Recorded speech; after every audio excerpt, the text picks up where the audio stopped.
I was just scrolling on TikTok the other day, as you do, and in amongst a plethora of, dog videos, other mindless content, I have cultivated my For You page well. I found one video that stopped me in my tracks. It enthralled me to the point that it reactivated my brain. And let me tell you why, okay? Let me explain this to you. So it was a video of 3 men. They were wearing these gorgeous velvet tracksuits. I believe they were in the color that King Candy would call salmon. And they were just absolutely dancing their little booties off. They were dancing their hearts out, okay? But they weren't in like your usual TikTok dancer setting. No, they were on this tiny little stage at a nursing home. And if that wasn't enough, as the tune of this boy band's rendition of What Dreams Are Made Of by Hilary Duff plays at like library volume, very respectful volume, the camera, whoever is recording, they zoom in to a laptop screen, and on that screen is a 4th member of the boy band. Yeah, I know, it's good, right? This guy, he's wearing a matching uniform, little salmon number, and he's there just like shoulder shimmying along to the music. He's on video call, obviously very determined to be there by whatever means possible. I respect the hustle. Listen, I'm gonna play you the video so that you can actually see it. I just don't know if I can play the audio, but we will soon find out. 1, 2, 3.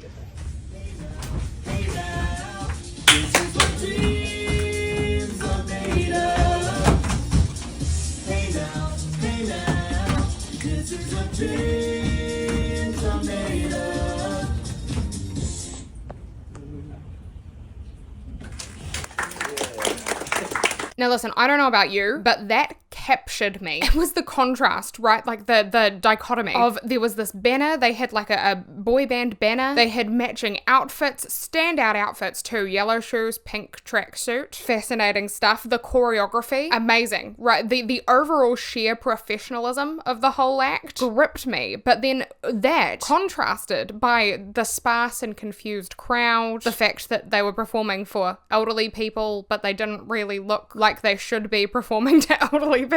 And also like the single member that was performing over video call. Oh, it just intrigued me. I was like, now what could possibly be going on here? Because it got me thinking, right? I was like, well, what was their goal in doing this? Are they specifically like a retirement home boy band? That's their whole shtick? Because like the level of intensity that they branded themselves with kind of implied to me that they were interested in being like a renowned band, right? And entertaining residents at a retirement home is a lovely pastime. Very sweet thing to do. I'm sure they enjoyed it. It's just not particularly helpful as far as achieving the goal of, becoming a well-known pop star goes. Because elderly people, you've got to admit, they are very unlikely to whip out their phone and record this hidden gem and post them all over socials and make them go viral. And so why?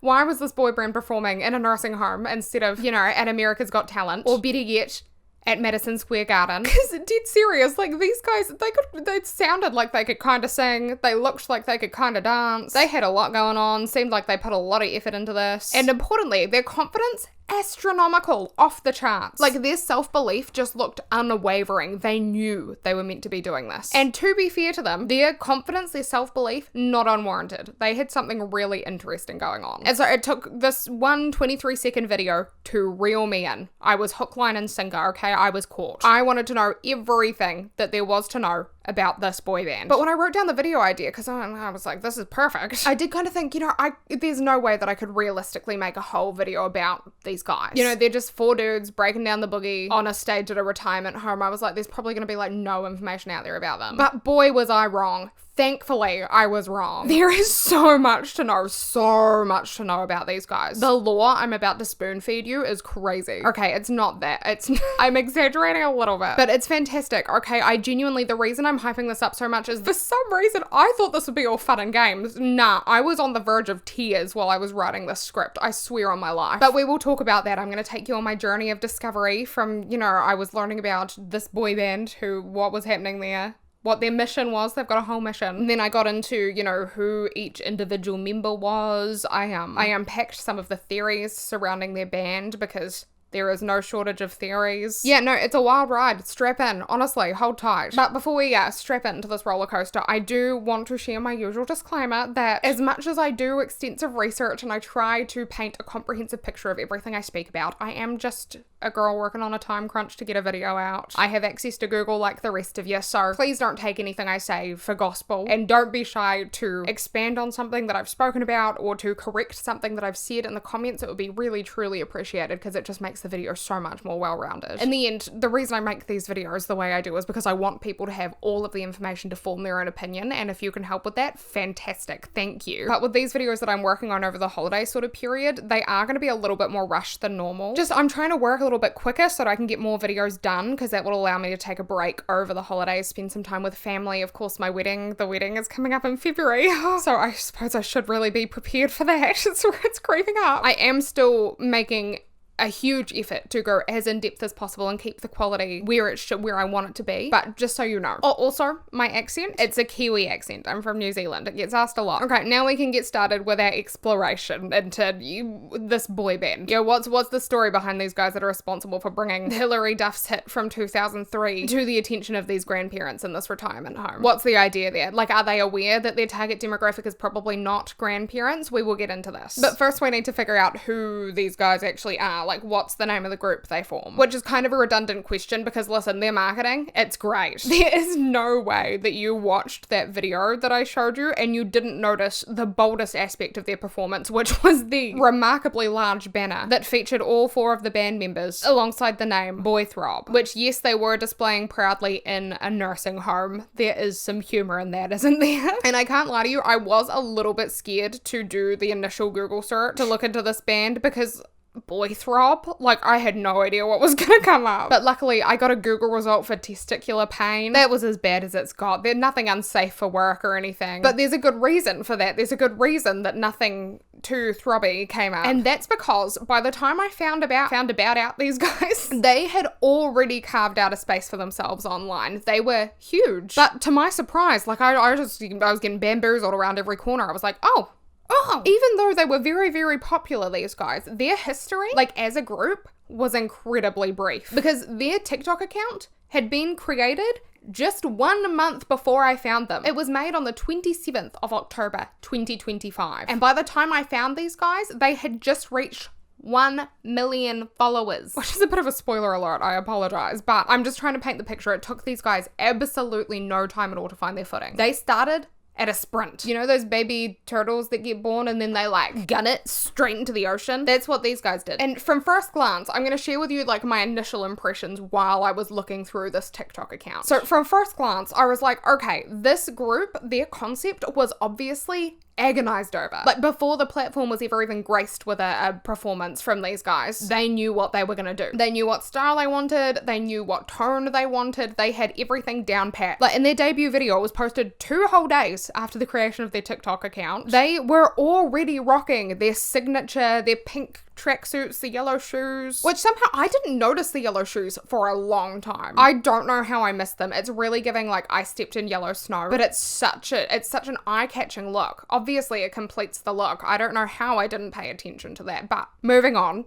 In this debut video, what they did was basically they like brazenly announced to TikTok that they were the world's next biggest boy band, and they said that they were going to win a Grammy. And their claims about being the best, talented enough to win a Grammy, they were supported by passionate background dancing. And as like a background note, something that maybe a lot of people wouldn't necessarily notice, it was supported by their keen ability to captivate an audience with such a gripping storyline and such attention-grabbing narration as well. It's just it's a masterpiece. I'll play the video for you so that you can be properly introduced to these guys, because it would be very rude of us to talk about them without meeting them first. And they speak about their mission and stuff like that in this video. You need to hear it, okay? I'm gonna play it for you. We're gonna win a Grammy. We're the world's next biggest boy band. Allow us to introduce ourselves. Evan, Zach, Anthony. I'm Darshan. I'm stuck in India.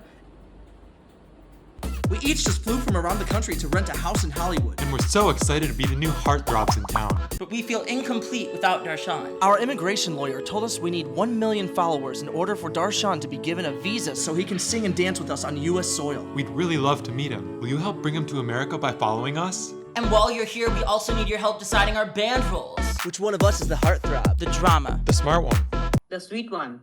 So this was Boy Throb's first ever video, okay? First ever. By the way, this video also named them. I skipped ahead a little bit. They asked for people to name their boy band. People suggested names like Epstein's Angels. That was the most popular one. Oh. They also had Darshan and the Pretty Boys and Keeping Up with the Darshanians, which I know is meant to be like Keeping Up with the Kardashians. Girl, I keep thinking of the Backyardigans. But anyway, right, this video, Boy Throb's first ever video, it was so impressive and so engaging, and it was such a heartstring puller that viewers did sort of start to rally around them right away. They didn't get huge right away, but you can see from the comments the general response. It was one of love. You know, commenters were professing how much they adored Darshan, that they were proclaiming that he was their bias. I mean, the other guys got some love too, but there was a lot of love for Darshan. Like, people were rooting for Darshan to make it to the US, and they felt like they could be involved a little bit, so they were excited about it. So there was somewhat of an outpouring of support. It wasn't like they, you know, first video made it to 1 million followers, but there was a pretty good turnout. They posted a video the very next day and they announced, for one, the actual official name of their newly established boy band, which was, of course,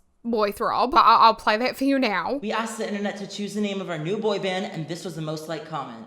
Epstein's Angels. Well, we love that you think we're angels. Our immigration lawyer, Dana, said that if we went with this name, Darshan's visa application would be immediately rejected. So we'll have to go with our second most liked comment. Boy Throb! While we don't love it, we made a promise to you, our fans. We'd pick whichever name you gave us. And because we're boys of our word, we're gonna commit to it for you guys. The angels up in the clouds are jealous of our sound. We are Boy Throb, we're not ordinary. We are the newest boy band, and we'll win a Grammy. Our boy band need 1 million followers so I can get a US visa. And Boy Throb, their sample or their parody of Alex Warren's Ordinary, it clearly brought the band to his attention because he commented on the video. He said, whatever this is, yes. Just yes. And they replied, it's Boy Throb. Thank you, Alex. Nice interaction. And from there, the fandom of Boy Throb became established. They donned themselves with the name the Throbbers, also went by the Throb Mob. And the Throbbers, they just continued to eat and lick the plate clean every single time Boy Throb posted a video. They loved them. And rightfully so. They were very likable. And Boy Throb, they didn't start slacking. No. They continued to put 100%, 110% even, into each and every one of their videos. They were all a production, okay? And with each and every post, the storyline also progressed. They did a really good job of that. Like, they had goals that the viewers got involved in, and that made their content so engaging. But I'll kind of break down for you what I was seeing when I scrolled through their page, because I went through every single video and I watched it the whole way, and I don't regret it. Like, I feel like it was a good use of my time. But anyway, their next video, so we're at their third video, they performed a cover of No Broke Boys, and they also announced that Darshan had finally received his very own velvet salmon coloured tracksuit. Even had his name embroidered in the chest. It's just fantastic. Now, their next post, this was their fourth one, I suppose, it marked the inception of their What Dreams Are Made Of, that cover, the one that would eventually make it to the crowd of nursing home residents. Then their following video was a parody of the fate of Ophelia, but they changed it to the fate of Darshan's visa. The fate of Darshan's visa. Oh, it's so good. So, like, every one of their videos, without fail, mentioned Darshan's plight. You know, we need to get this guy a visa to the US. And people in the comments were loving it. They were loving the friendship between these guys. They were joking that basically the whole thing seemed like an elaborate scheme that 4 internet friends cooked up so that they could, like, meet each other. There was one commenter I came across, they said that it looked like Boy Throb was a group project that went viral, which I guess you could say it is. Another one, which I really enjoyed, it compared them to the Big Bang Theory, and, like, spitting image, I have to admit. But either way, it was clear that, like, Darshan and his need for a visa was sort of like, it was like the glue that was holding Boy Throb and the Throb Mob together, because they had this one unified mission. They wanted to bring Darshan to the USA by achieving the goal that was set by Boy Throb's immigration lawyer to reach 1 million followers. That was how Darshan was going to get to the US. Well, that's what they started with anyway. Because when I first heard that, I was like, I don't know when the US legal system adopted my mum said that I could get a puppy if this comment got 1,000 likes. I don't know when they adopted that prerequisite. But I guess that having that, like, professional acclaim, because I guess it is a profession, that would prove that Darshan is an asset to America, so I could see why that would make his application easier to be accepted. I don't know. Social backing was what Boy Throb was told they needed for Darshan, and they were getting it. They were hoping that, you know, reaching more people would obviously convert them into followers, and then, you know, they'd be closer to their goal. They wanted as many eyes on them as possible. And viewers loved Boy Throb. They really loved Boy Throb, so they started asserting that bringing Darshan to the USA, like achieving their 1 million follower goal, would ensure the longevity of Boy Throb as a boy band. So they were like, we really need you to do this for us if you want us to stick around. And also there's the added layer that like they wanted their friend there. So they were clearly undergoing like severe anguish that Darshan was not there with them. And you could tell that because they announced to their viewers that they were sad and then also angry. Very upsetting stuff, really. I just wish Darshan could snap his fingers and be there, you know. But within 2 weeks, listen, they were doing all right. The Boy Throb TikTok page, it had reached 500,000 followers in 2 weeks, but they expressed that it just simply wasn't enough. They wrote, at this rate, our 4th member Darshan will never get a visa. Come on, step it up, folks. Well, that's not what they said. What they actually said was that they were leaving the house to take matters into their own hands. Very cryptic. They didn't share, you know, what their strategy was going to be. They were just like, wait and watch. And so fans, the Throb mob, they were in the dark until the next day, until Boy Throb posted a clip of them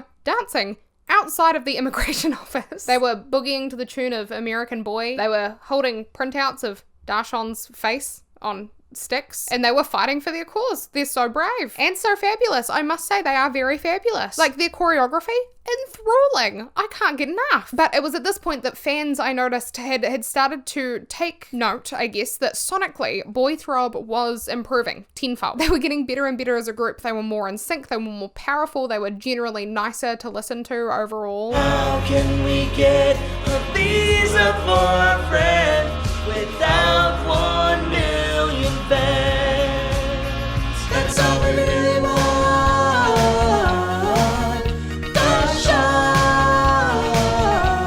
So they were really hitting their groove, which was fantastic news for them, of course, because that meant that they were making progress towards their second goal, which, as we know, is to win a Grammy. Grammy.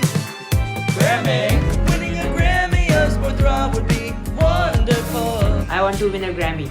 But the issue was that couldn't happen. They couldn't win a Grammy until their boy band was complete. And probably for a little while after that. But right now we have one pretty obvious issue, and that's that their boy band is like split in half. That needs solved, right? So with hope in their hearts and 500,000 followers in their pockets, they continued to fight for Darshan's visa. And Darshan was working hard himself, okay? Someone saw him on a Tumblr ad. They were like, oh, he's obviously taking this seriously. He's raking in some extra cash. But some fans were getting confused. They were a little disillusioned. You know, some questioned why can't they just go to India to see Darshan? Kind of defeats the point of everything that they're saying because they want to be a band in the US and win a Grammy, but whatever. Others wondered why one of the boys didn't just marry Darshan so that he could get a green card. Seems like a pretty logical step. Some I saw there were like sprouting questions about whether their immigration lawyer, Dana, was actually who they were saying that she was. They were like, be real, this is someone's mum, right? Like, you can tell us. But just as these concerns were starting to kind of amp up, they were quickly overshadowed because that video of Boy Throb performing in a nursing home, it was released, okay? It was released by an otherwise inactive account with its username was JamesToe3423, and the caption simply read, confused but here for it. And for some reason, that video must have had like the perfect formula. I don't know what was going on there, but it took off. At this point of me speaking, it has nearly 3 million likes. That's a lot. And the comments are just riddled with people. People have a lot of questions, but they find it so amusing. They're joking about how, you know, they'd never believe it if their senile grandparent told them that this happened at their nursing home. Do you know what I mean? They'd be like, yeah, all right, grandma. I saw someone, they said it's giving sleepover performance with your cousins. I see that. I absolutely get that vibe, but also it feels like it's so much more than that. Like, this feels bigger than any of us. It's amazing. There's just something so special about Boy Throb. They just had this allure to them, and thanks to that, thousands and thousands of people were curious enough that they migrated from that video to the official Boy Throb page. And so things were seriously looking up for them after this random person posted this video of them performing in a nursing home. The Throb mob grew from 500,000 followers to, brace yourselves, 900,000 followers. It happened practically overnight. Like, you could have blinked and missed it. But then the questions arose again. People were like, what, is this satire? Are these guys actually like doing this for real? And that didn't sit right with Boy Throb at all. They did not appreciate those questions. And so Boy Throb addressed, well, everything. There was so much happening at once. So Boy Throb addressed everything in a statement. And this is what it said. It read, so there's a leaked video circulating online of us at a retirement home. While the reception is mainly positive, there are quite a few unkind comments, mainly people asking if we're satire. And that has a little heartbroken emoji next to it. It continues, we know our content can seem playful and fun, but comments like those really affect us as we are a aspiring to be legitimate artists. But, they say, we're not going to let this negativity stop us. In fact, we've been actively using it as fuel to prove the haters wrong, which is why we are currently in the process of creating original music. That's right. We're working on a debut single. How exciting. So they continue, they say, simultaneously, we are blown away by all the support from our true fans. All of you throbbers in the throb mob. So, we just want to make this clear. We are not a joke. We are Boy Throb. I love the power in that. But then they close by saying, P.S. we'll be releasing a full video of our retirement home performance tomorrow that will hopefully give you more context. It was an amazing experience. And they're men of their words. They did exactly what they said they'd do. I'll play the video for you because it does give a lot of context. They did a lot of world building in this video. We just had our debut gig. Zach's uncle had some connections to a venue in LA, so he pulled some strings and got us booked. It wasn't the biggest venue in town, but we're grateful for any stage time. And because our fourth boy band member Darshan is stuck in India, he Skyped in to perform with us. And since we're getting pretty famous online, we played some of our greatest hits.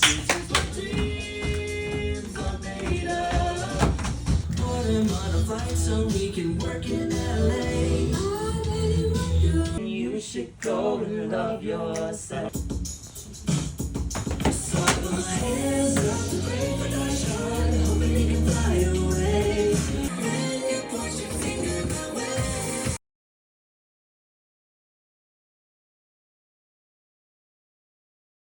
The show couldn't have gone any better, and we even got to take our first fan photos. We're so excited for future shows, and maybe one day we can open for someone famous. Who would you like to see us open for?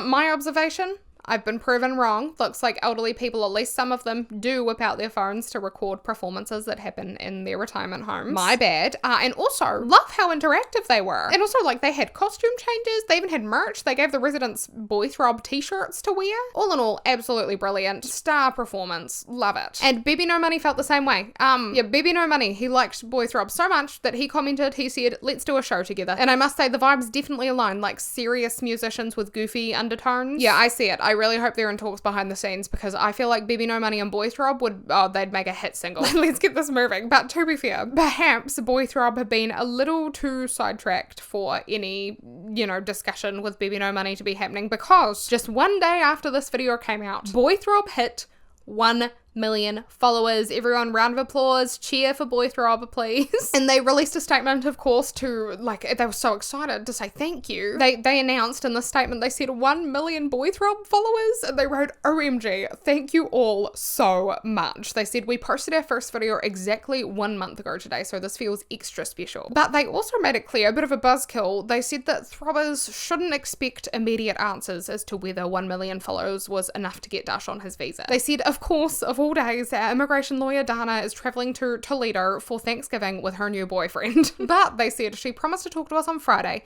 about the next steps for Darshan's visa. Things are looking really promising. And then Boy Throb, they closed that statement by thanking their fans for the support. They called them the best throbbers a band could have, which I think is supposed to be taken as a compliment. And do you know what? People were chuffed for Boy Throb. People were so pleased for them. Like Baby No Money, he returned once again to congratulate them. And Jedward, which someone requested me to make a video about Jedward. I'd never heard of them before, but they are on my list because they sound very interesting. They commented as well. They said 1 million followers secured. So spirits were high with Boy Throb and the Throb mob. Oh my gosh, they were just so anticipating the next step. But upon talking to their immigration lawyer, Dana, they realized that the plight for Darshan trying to get his visa, it was far from over. It's quite difficult, isn't it? So I'll play you the videos so you understand what I'm talking about. Boy Throb finally has 1 million followers. On TikTok. We're officially in the process of submitting Darshan's O1 visa application. Our lawyer now says we need a couple articles of press talking about Darshan's extraordinary abilities. So, journalists, we wrote a song for you. Listen, cause we're trying to get a ride up in Rolling Stone and Reader's Digest. Now, some throbbers were not impressed. I don't know what they expected Boy Throb to do. They don't have much say in it, do they? But these followers, they lamented that they were promised Darshan's arrival when Boy Throb reached 1 million followers. And they did, and they weren't seeing Darshan. So they were like, what's going on here? One commenter got 17,000 likes for questioning whether Boy Throb might just be scamming for likes, whether it might all be a ruse, Some people sort of set the narrative straight, reminded people that it's not particularly easy to get a visa into the US, especially right now. It's kind of hard to secure that, so it's only natural that there would be a few hoops to jump through. I don't think you can just land in the USA and be like, I've got 1 million followers, and they're like, oh my god, you're hired. You're hired as an American citizen. Thanks so much for coming. But despite this news that their fight for Darshan was not over, Boy Throb continued to argue that no, they were not satire, and yes, they remained steadfast in the belief that they were going to win a Grammy. But a few side characters kind of entered the scene. I'm going to talk about this very briefly, but they kind of caused a stir. So this new rival boy band came to the platform, came to TikTok. Yeah, crazy stuff. They announced themselves as being the world's newest boy band. And they, instead of wanting to win a Grammy, they held the belief that they were going to play at the Super Bowl. I'll show you their first video. We're gonna perform at the Super Bowl. We're the world's newest boy band. Allow us to introduce ourselves. Gavin, Connor, Alan. When Boy Throb came on the scene, the Shadow One summoned us to the music capital of America, Dallas, Texas. It tasked us with taking down Boy Throb by performing at the Super Bowl. But we need your help.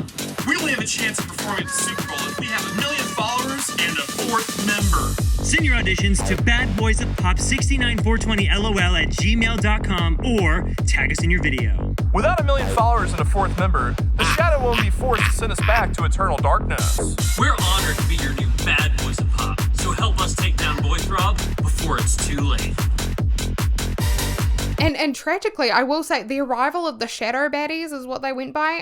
They split the Throb mob down the middle. Like, there were some commenters that were saying, like, oh, Boy Throb needed an archenemy to, like, push them to greatness. And then others were crying that, you know, like, Darshan isn't even here yet. He's not even in the USA yet. Why are you coming for Boy Throb? Like, this is not fair. They're already going through enough. Someone else commented that Darshan had the chance to do the funniest thing ever, which...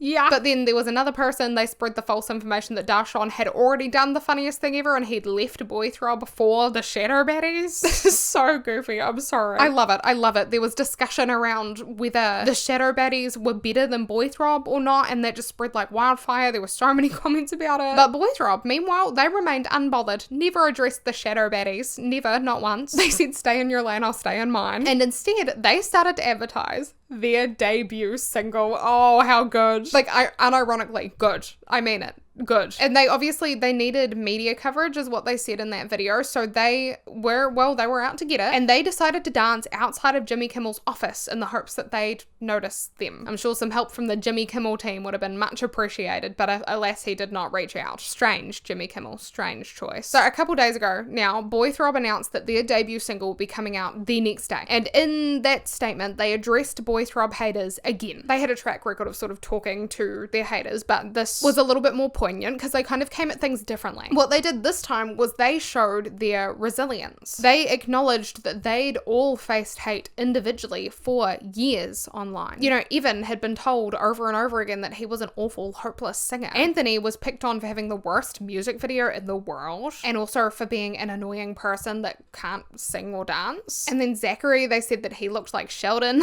like young Sheldon busting a move. That's kind of funny. Like, you'll find later he thinks that's funny too. I'm not just laughing at his like insecurities. And then Darshan, they showed a comment of someone being like, he sounds like the mosquito in my ear at 3 a.m. How cruel. And Boy Throb, what they did was they promised that their song Finger, yes, their new song Finger, yes, Finger by Boy Throb, Finger Boy Throb, yep, that's their song name. But they said basically that it was going to address the negativity in a positive way. It was meant to be a self-empowerment anthem of sorts. What they said about it was they said, this is an anthem meant to empower not only ourselves, but anyone who's ever been a victim of bullying. We've used all this hate as fuel to create the most throbbing bop the world has ever heard. We're so excited for you to hear it. Oh, and you know how much I love a throbbing bop, so I was gripping the edge of my seat. And then the next day, their debut single, Finger, came out. It did. Oh my gosh. So everything happened so quick for these guys. But Finger was met with an overwhelmingly positive reception, and not because people thought it was funny like the rest of their videos. No, like they liked it. Obviously, I can't play the song for you for copyright reasons. You can go listen to it if you'd like to. It's on, well,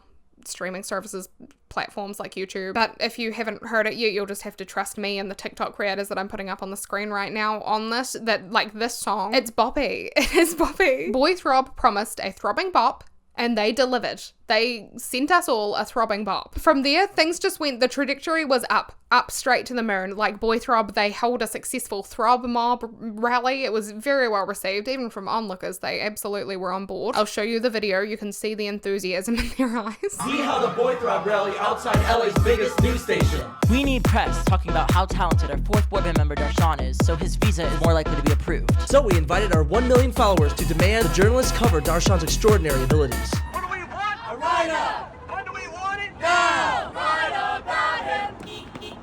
Hey, hey! Ho, ho! Write about our idiot bro! Darshan's visa! Tell us what the Throb mob looks like. This is what the Throb mob looks like! Oh, I like Darshan in the USA. Oh, I need him here by New Year's Day. Since our entire body of work up to this point consists of only 20-second cover songs, we created our first original single and performed it so the reporters had a new beat to cover. Get on your feet, say yeah, yeah, yeah.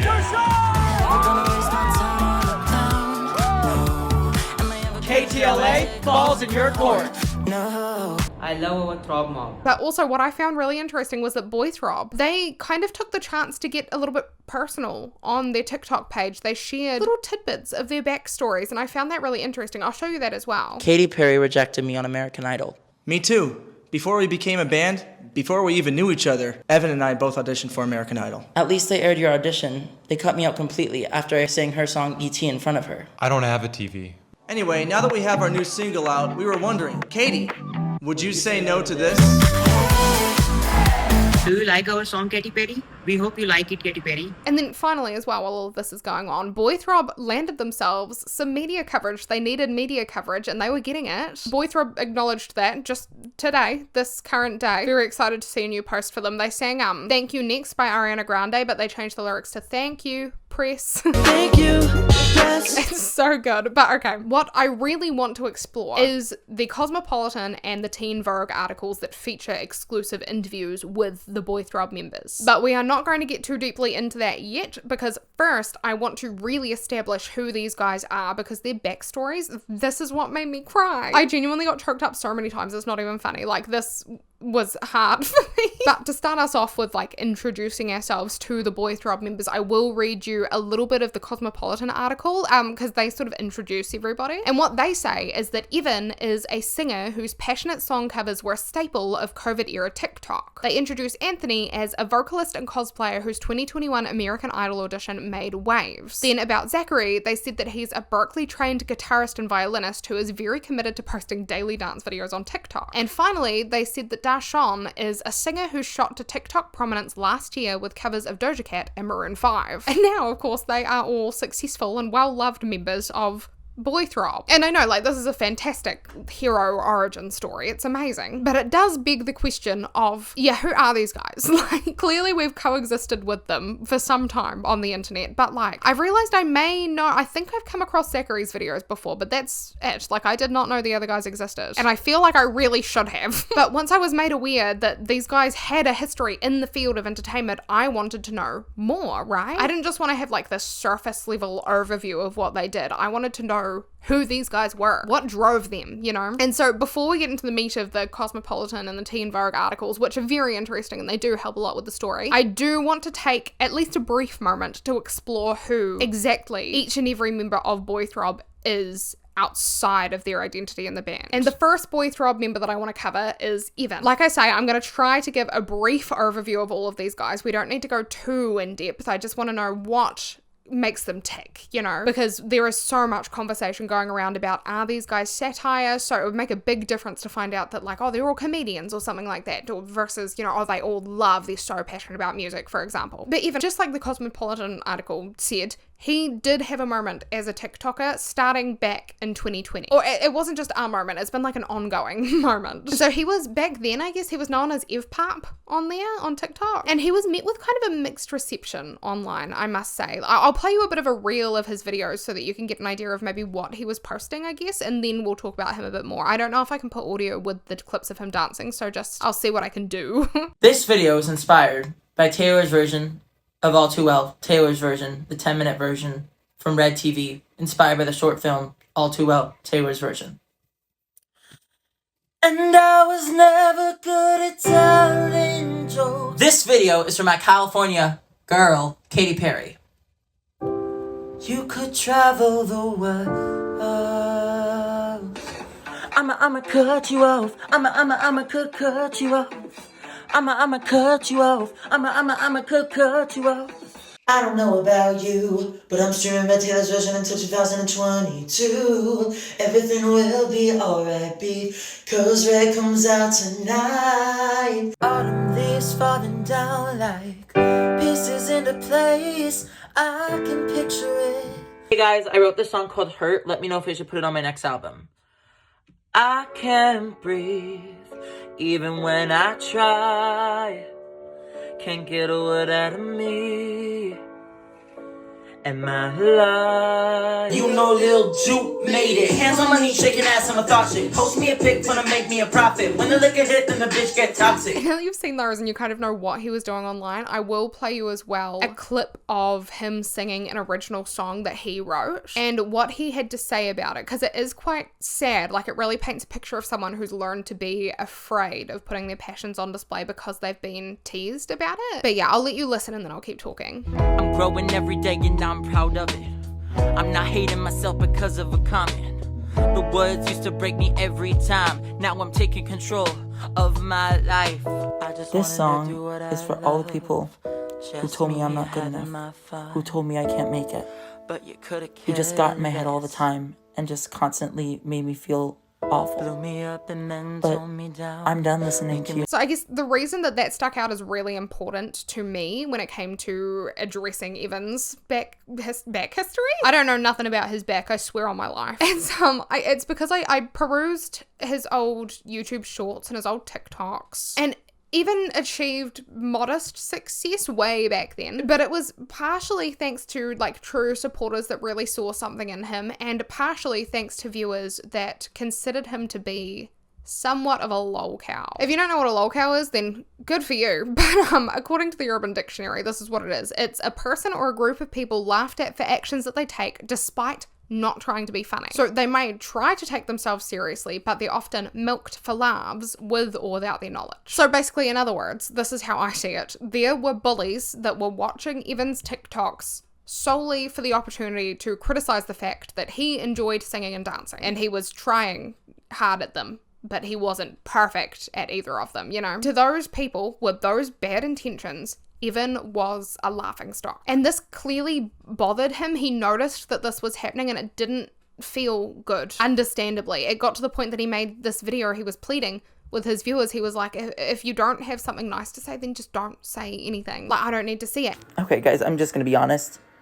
Stop commenting if you don't like me. If you don't like me, just scroll. It's not that hard. I know I said I'm not hating myself because of a comment, but it's just overwhelming sometimes the amount of comments I get that are just so hateful. Please stop. I'm begging. And then someone commented on that video and they wondered if it was satire. I don't know. I don't mean to say that, you know, it's not necessarily an evil thing to question, but it's just like, no, it's someone being hurt, like genuinely hurt. You know what I mean? I do plan to go more in depth into lolcows and kind of how I feel about them in an upcoming video, so I won't talk about them too much. But in short, I hate them. Well, not them. I hate the label. Like, I hate the fact that people have made that a thing and they labeled it in a way that makes it socially acceptable. Like, the lolcow is at fault, which maybe they are at some point, but I still see it as a bit of a stain on human nature, to be honest, the fact that we're capable of doing that to other people, especially because, like, not all lolcows are bad. They don't necessarily do bad things. They just tend to be more vulnerable people. I don't know. It just really grosses me out. And even to this day, the fact that Evan was seen in that light years ago affects how people see him now. Like, some people still hold that same view of Evan as they did years ago. Like, someone commented, I saw this on a Boy Throb video and I was like, what are they talking about? They said, if you know Evan Papier is his name. I forgot how to say it. I'm sorry. Evan Papier. I'm gonna stop. I sound like I'm trying to spit out the words pap smear. That's my fault. I forgot how to say that. But anyway, it says, if you know Evan, you already know that Boy Throb aren't joking. They say every video he's drenched in sweat and he has that 1,000-yard stare and you still think he's kidding. And obviously this was a very confusing comment, like nobody knew what this guy was talking about, and so someone clarified. They said he went on a TikTok live with Terry Jo and they said she was rage baiting him, as she does, and he believed that she was 100% real and serious and crashed out over it going viral. He genuinely thought that she was a Southern Baptist girl in a wheelchair, and when she laughed at his singing cover, he got all mad. So I was still really confused about this. I tried to find more information. I found this clip from a 2023 live stream. I think it's pertinent to what they were talking about, and from surface glance, hold on, I'll play you the video and then I'll talk about it. Oh,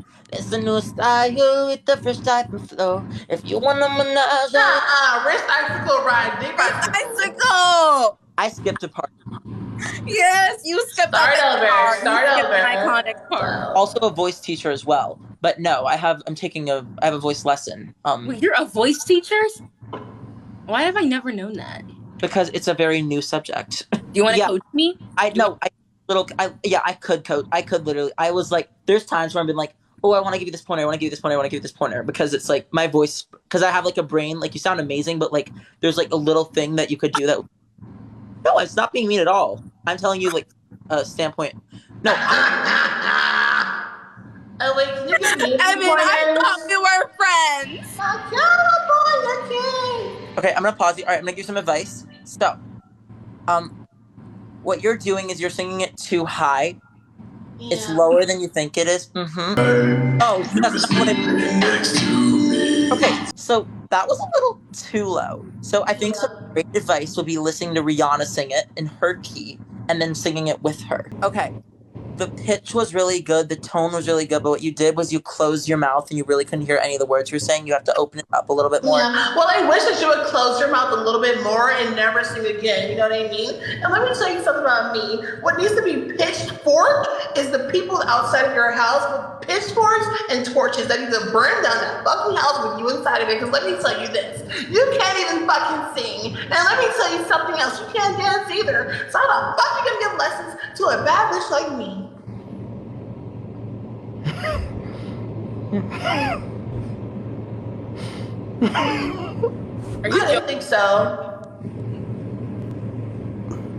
I don't think he knew you were joking. I don't give a damn. Can I say this like real talk, like no character? I just wanted to like let you know, like the reason that did like really get to me when you said that was because I'm saying this is like an actual person. Like I don't want to like. I'm just saying I have like a really big falling come up, and it really like completely destroyed my self-esteem. And I've been trying to work really hard, like as a performer, to like improve myself in my aspects. And I feel like I've done that. And like just hearing that, it really destroyed that self-confidence that I was trying to gain. So that was like the reason it really like no authentic. Evan. We do not get authentic here. Ugh. This is why TikTok drives me insane sometimes. I would imagine I know exactly why that closet is empty. Because it needs space for you. Because you're a homosexual. And you know, that's okay. We love the gays here.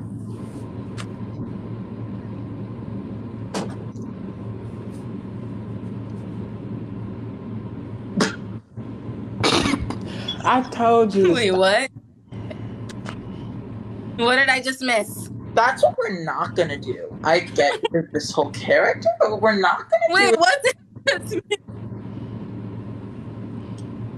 No, she was like, you're in the closet because you're a homosexual. And I'm like... That's her main joke. That's like the main joke that she makes on here. That's not a joke at all. Sorry.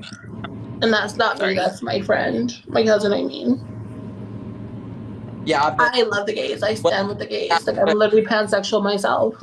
Oh. But you don't know you are? But you don't know what I am, though. Homosexual. No. Well. But what are you? I am, and no one ever will. That's my goal in life. Okay, period. Well, I know. No, you don't. And I think the rest of the internet knows as well. No, you don't. We're a dream girl. I will make you happy. All right, I'm gonna head out. Good night. Good night. Fucking loser. Yeah.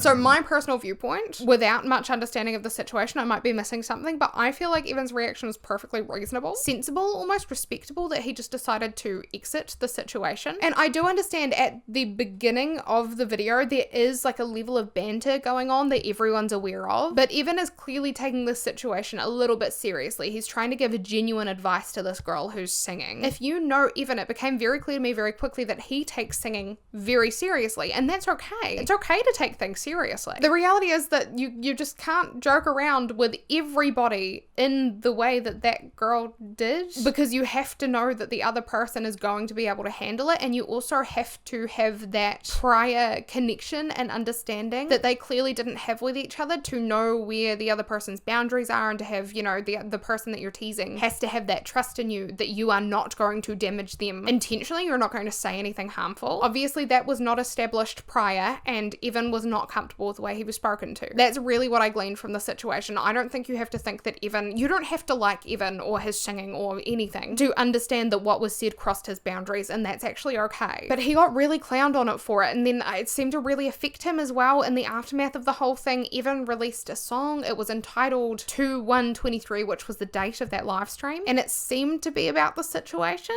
Someone commented and they said, the outing part was gross to me, because yes, we can tell he's a bit femme, but he wasn't ready to come out. And as a gay kid, I can tell you that kind of teasing sucked when you knew, but you didn't think others did, or you felt ashamed that obviously you were gay. That's awful. That sucks. You know, I don't know how that got spun into him being some kind of bad guy. But, you know, when it comes to Evan, something that I really respect is his confidence. Like, he was not just gonna lay down and take other people's shit. He stood up for himself, and I respect that. That's so hard to do, but I'll play you a clip. Okay, I'm getting a little annoyed now, so I'm saying this.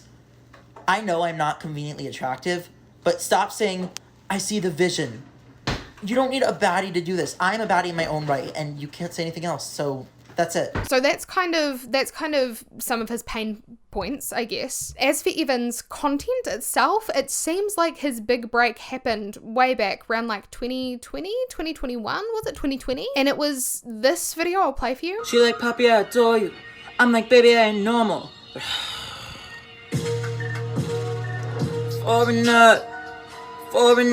I guess that went around as a meme for a little while. Not like a high level exposure meme, but there were people joking about it. But then other videos of his did go viral as well that had a better reception for the most part. Like, there was one of him dancing to Pushing P. That got 2 million likes, so that was pretty big. And then over the years, there were plenty of bangers. There was one of him dancing to Pour It Up by Rihanna. He had like props. He used chairs as props. It was phenomenal. There was another one of him breaking it down to Out of the Woods. He did lots of dances to Ghost in the Machine that did really, really well. So he didn't let sort of like trolls and haters drive him off the platform, because he was enjoying what he was doing on there, and it was great to see. It was just so clear in his videos that he was obviously a big fan of pop music. He really loved artists like Taylor Swift. He spoke about Little Mix a lot, and he obviously enjoyed, you know, singing, songwriting, dancing, and Evan did take those things seriously. He told a commenter that he had taken some dance lessons, but he was also self-taught, so he obviously practiced a lot at home. And then same with singing, he took some voice lessons, also practiced a lot at home, and he did get recognized by some bigger artists and well-known people on the platform as well, like Young Gravy. He requested that Evan cover one of his songs. But yeah, I can definitely draw parallels between, you know, the 17-year-old Evan that first debuted on TikTok and the person that he's grown into now. Like, he's been consistently quirky. He's a fun guy. He's entertaining, and he's very passionate about the arts. He loves to sing. He loves to dance. And over the years, he did kind of have a solo career going. He released a couple of original songs, and they do actually sound, I haven't listened to all of them, but they do sound quite nice. His most popular song is entitled Rain, and honestly,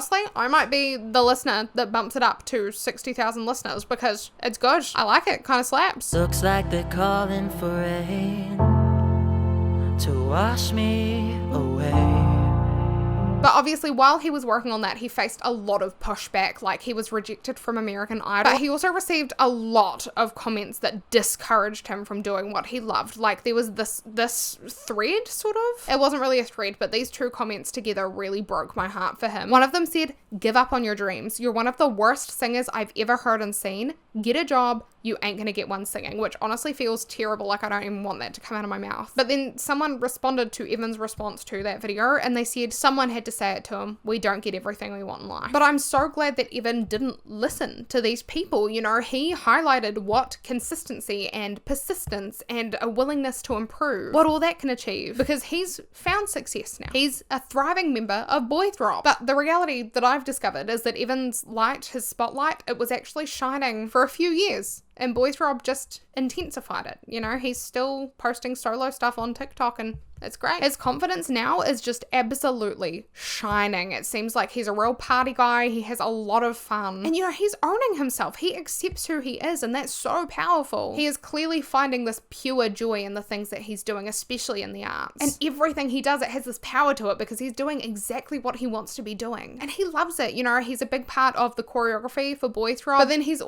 getting to sing and, you know, break it down on TikTok to millions of people. And it's worked out for him. He's getting to do exactly what he wanted, and it's because he didn't listen to all of these people telling him that he could never do this. I hope they feel silly for saying that, and I hope that Evan is very, very proud of himself because he deserves to be. But a very cute little fun fact is I know that Evan's mum is very proud of him because she made a whole video proclaiming her pride to the world. Oh, it's so sweet.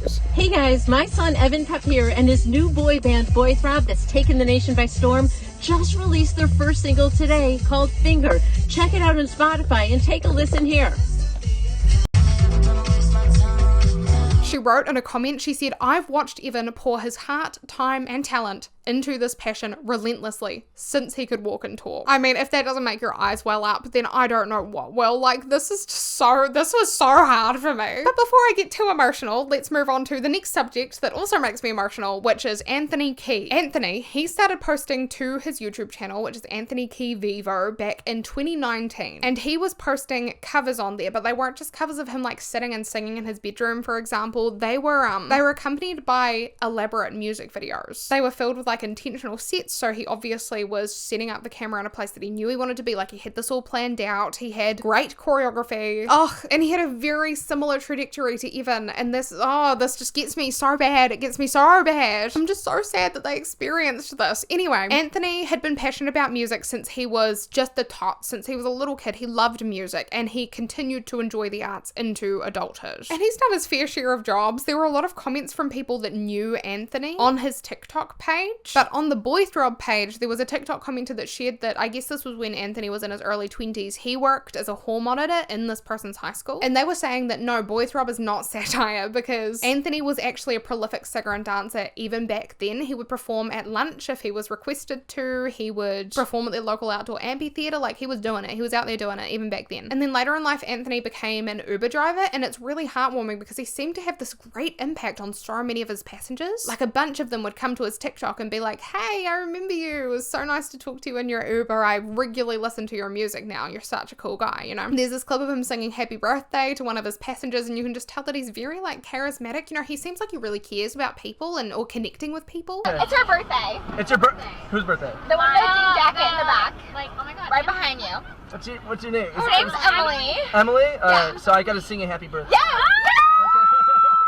Okay, ready? Yeah! Alright. Happy birthday to you.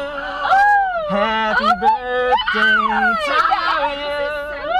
Happy birthday, dear Emily.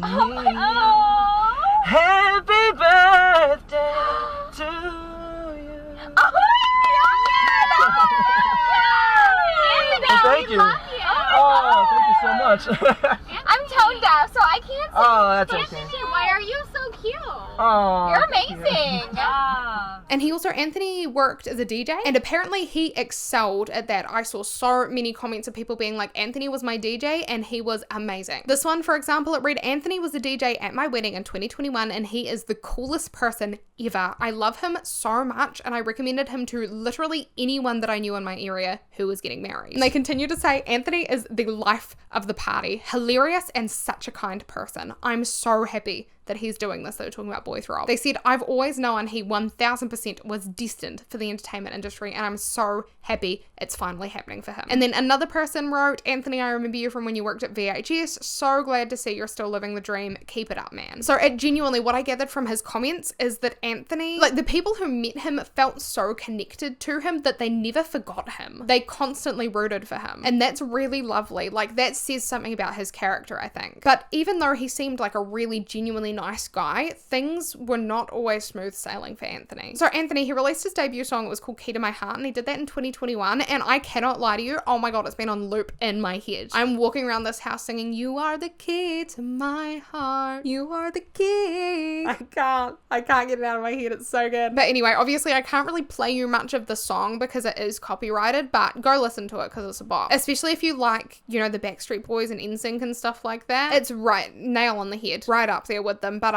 there's this video with Anthony listening to the fully produced song for the first time, and it brought him to tears, and he was just so truly excited. Like, you could see it in his body language. He was just this ball of excitement, and he was so happy that he'd managed to put this out there. He's sitting there with his mother and I guess probably some other members of his family, and she like leans in from off camera and comforts him because he's obviously having such a big emotional reaction. Here we go.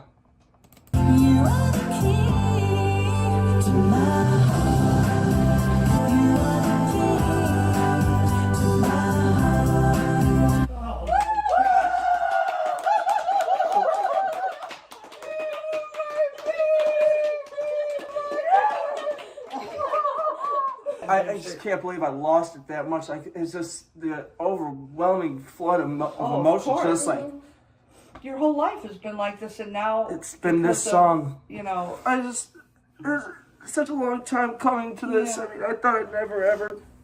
I'm so delighted in you, my baby. And it's so sweet, and the song itself is good. I like it. And he worked really hard to make it. But anyway, this was sort of under the radar as far as things went. Also in 2021, Anthony auditioned for American Idol, and he did make it through, but he did make enough of an impression that he appeared on the show. And they painted Anthony as a really charismatic guy who loved to perform, loved to impress the ladies, and had a really good style to him. Social anxiety fears him is basically what I got from that. He also, in his little interview segment, he showed off his car with, it had like pop star on its license plate, and he just spoke about how his dream was to be a world-renowned star, like it was what he was working towards, and he pretty much had been his whole life. So then he got in front of the judges, he sung Dynamite by BTS, and I think it was just a little bit difficult for him. He also danced for the judges, and like, it's not that he did poorly in his audition, but I guess that he maybe tried to do too much, because obviously it's a singing show, so they're looking for someone with star power, but mainly someone who can sing really well, and I guess he didn't demonstrate that for them. But it's understandable that he wanted to sing and dance in the way that he did because he is multi-talented, so I understand what he was trying to communicate by doing it that way. Can you hear the bass boom? I'm ready. Hey. But Katie loved the choreography. She got up to dance with him. He proudly was like, "I cooked this up myself." So she was like, "Teach me something," got the other judges up, and he taught the dancers a few dance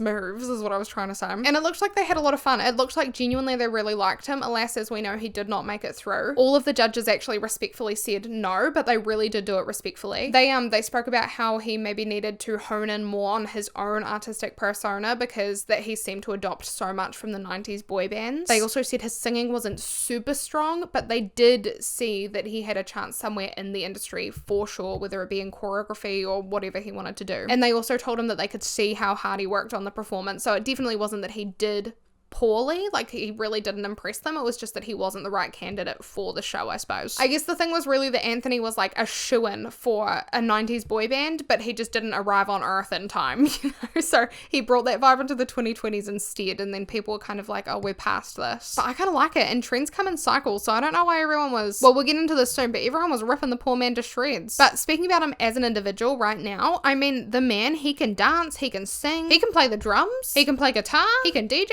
I mean, come on, like, he can do a lot, and he's such a hustler. It's clear from his internet presence that he is a very creative person and a very motivated person, because he just put so much heart into everything he put out. So you can tell he has so much care for his craft. He loves what he does, and he's also very clued into how the algorithm works, kind of what people want to see on there, what's going to catch people's attention. Actually, he seemed pretty up to speed on the internet in general. Like, he, on YouTube's birthday, he turned YouTube's first ever video, the Me at the Zoo video, into a song. So here we are in front of the elephant. And that's great, right? That had potential, it just didn't take off. So his posts were intentional. They were intentional from the very beginning. As far back as you can go, he had a mission. And he basically used platforms as if he'd already achieved his goal, as if he was already where he wanted to be, which is great advice to present yourself as the person that you want to be or act like you're in the stage in life that you want to be in, you know. Some of his content, I will admit, was a hard watch. You know, like there's videos of him and he was singing to random employees at places like Panda Express. There's one of him in a shop singing to a girl. I'll play some for you.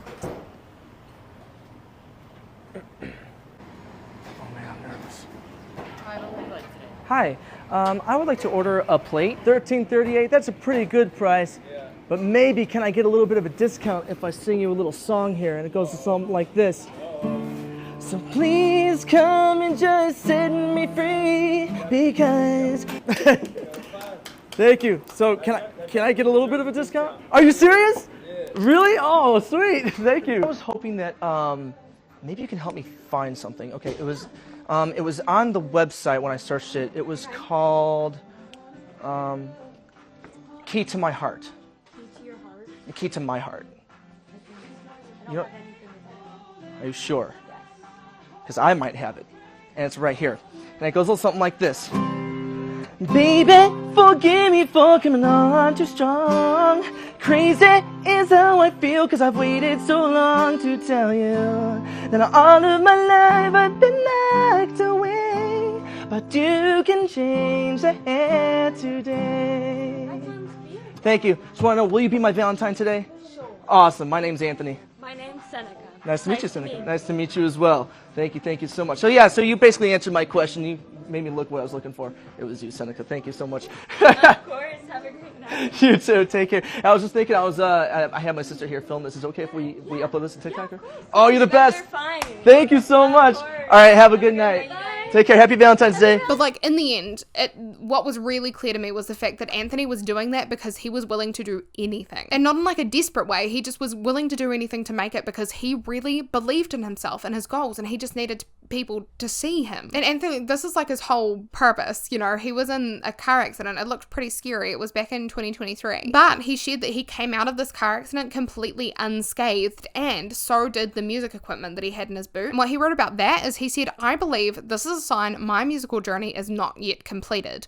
God knows I still have a purpose to fulfill. And at that point, he really did have his own little fan base, but it was little. It seemed to be largely coupled together of like people that he sort of collected from his many ventures in life. You know, people he'd made a good impression on, whether he was their Uber driver or their DJ or someone they met on the street. And he really was putting the work in. Like, he was out auditioning for things. He won a Rising Talent Award. Generally, he was just giving life his all. Like, he really put effort into every single thing he did. He cared. And it really breaks my heart to say this, but we've gotten to the point where I have to, that just like Evan, Anthony was ridiculed for the effort he put in. And I hate that. This Anthony story really made me tear up. Like, I could barely hold it back. I was sitting there and I was like, is this really doing this to me? But you know, Key to My Heart, that song was Anthony's baby. It was his first debut song, and he was rightfully proud that he was able to do that. Like, he poured so much time, years, into the song. He worked so hard to gather the money to fund the song. He put so much effort into making the song as good as it could possibly be. He had so much hope in that song, you know. God, it just makes me so sad. Like, his whole life led up to the release of that song, right? And then a few years later, I think this was 2023, Anthony released the music video for the song Key to My Heart. Region singer Anthony Key has a new video for his song Key to My Heart. He says the video was filmed on a rooftop and at Midnight Cinema Studios in Chicago. What would be some appropriate spaces to film for this, especially a song called Key to My Heart? And, you know, during the bridge, it's talking about, you know, how I'm being locked away forever, and what's an idea of being locked away forever? So a few things came to mind, like a jail scene. And then I saw this Houdini tank where you fill yourself with water. I'm like, oh, what? There's nothing more trapping than that. So I thought, let's do it. This is the place. Woo! Got a little plug on the radio, y'all. Woo! Key to My Heart, baby. Go check it out. And listen, it was well produced, all things considered. Like, did a good job with it, but it featured in a Daz Games video. The video was entitled Daz Watches the Worst Music Videos in the World. My heart literally sunk while I was reading this. I don't know why. Daz, in this video, he called the song awful. He ridiculed the concept of the video and he commented that Anthony looked 45 and 18 at the same time. And this sort of almost bullying, I'd say, it carried on over to Anthony's Instagram page. Like, people sought him out to comment nasty things about this work that he'd poured his whole heart into. People called him a troll, for one, like they didn't take what he was doing seriously at all. But then also they commented things like, this song gives me hope that I too can accomplish nothing. And this absolutely fucking sucks, with like fire emojis. People were telling him to give up. Like, it's just so cruel. How does it, like, it makes me feel bad to read it and to say it out loud. How do you feel okay after commenting something like that? Because there's no intention behind it other than to be nasty. Well, there was someone, they accused him of plagiarizing the Backstreet Boys, which I suppose they probably thought was valid criticism, but Anthony responded. He said, I didn't plagiarize anything. Tons, and I mean tons of songs from that era had the exact same beat. NSYNC, Brintley, 18s, you name it, all had this beat. And he's not wrong, right? Like, yeah, the song does sound similar to other songs, but it also just, like, to me, it just really sounds like it's from the 90s. That was the style of music back then. But then there was another person, they commented, "Gah, I wish my parents had this kind of money," to which Anthony responded, "Me too. Too bad I had to work my tail off for it." Like, these people, they didn't know anything about him other than that it was okay to make fun of him because somebody else did it. They were just taking these blind shots at him. And in the end, in my opinion, they're the ones that look stupid for following the crowd without questioning whether what the crowd was doing was right or even, you know, correct. Like, for example, someone commented to this man who we know has worked his entire life to improve at this craft that he really cares about and really respects. They commented,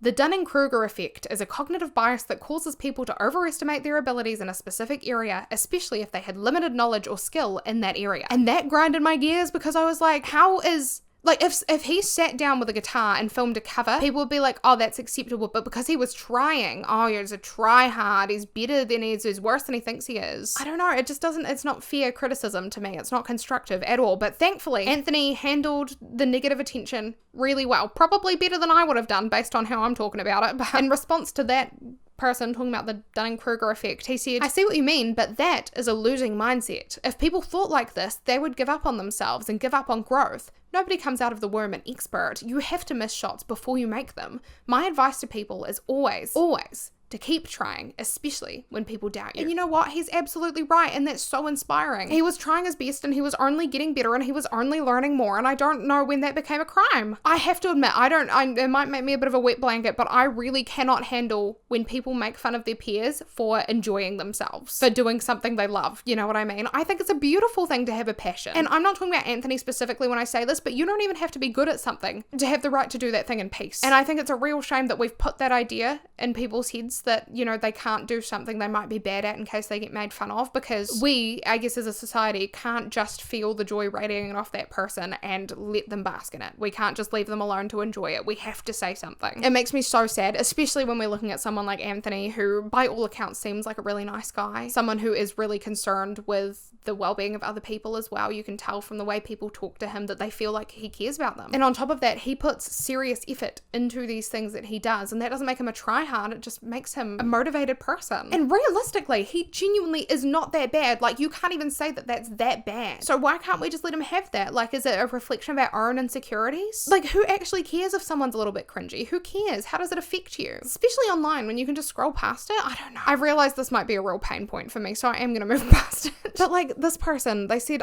"I thought this was intentional cringe. The fact that he's serious is disturbing." Why? Why does it disturb you to see someone doing something that makes them happy? Why is that disturbing? Like I said, I'm going to move past this, but like, why? In the end, I think that Anthony's passion for music just overshadowed the backlash that he was facing for indulging in his passion. Like, he didn't care so much because there were people out there. He believed in himself. He knew he wasn't making bad music. He knew that some people enjoyed it, and in the back of his mind at least, he was probably stoked that his music was reaching people in a way that it never had before, even if it meant that he had to face criticism like that. And I say that because in response to this comment, it read, "Gloves, Planet Fitness, this person is the pinnacle of power." Anthony said, "Power is not the goal. Mercy, humility, and compassion while sharing my art of music with the world is where my heart is. Plus, I'd like to stay in decent shape while doing so." Like, you know that meme? Good for her. That's how I felt. Good for her. But on the brighter side of things, Anthony did actually find success online in a niche that accepted him and the things that he had to offer. And that was, I don't know if I'm saying this right, but the Genshin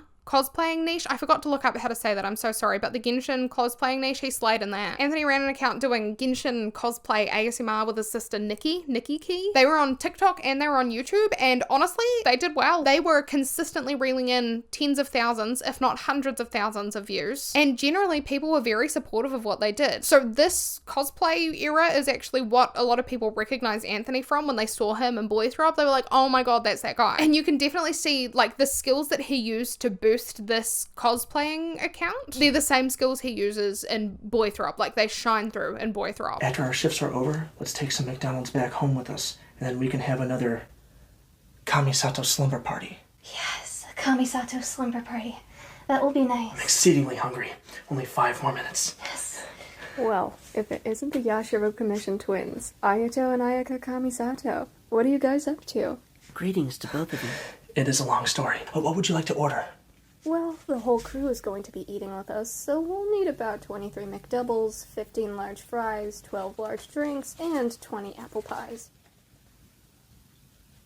Well, let me get right on that for you, if you'll excuse me. And you can just see it's the same kind of energy where like, yeah, they take what they do relatively seriously, but there's some humor injected in there. Like they're not sticks in the mud. Sorry, I was really struggling to think of something to say there, but if you think of Jenny Nicholson's comment section, if you've seen those before, that's pretty much what the comment sections on these cosplay videos looks like. Because in the videos they would act out certain scenarios and they had little jokes infused in there, and in the comments people would laugh about these jokes and they would parrot them back to Anthony. They'd make little inside jokes about what they saw in the video with other commenters in the comment section. It was a really nice community from the looks of things. And behind the scenes while this was going on, Anthony obviously was still working on his own solo venture in the music industry because he loves music, and so he continued to release it, quite simply. Most recently, actually, this was just like a week or two before Boy Throb hit the scene, so October, Anthony put out a video for his song called The Hypnotize, and again, it's good, the production value is good, and the song itself, I noticed that, you know, it showed a versatility because it was completely different from Key to My Heart. So everyone being like, oh, he's just, you know, ripping off 90s boy bands, he's got none of his own personality. No, he could do more than that. I think people had a lot of doubts in Anthony that weren't really warranted because the guy is musical. Like he's good. 'Cause you hypnotize.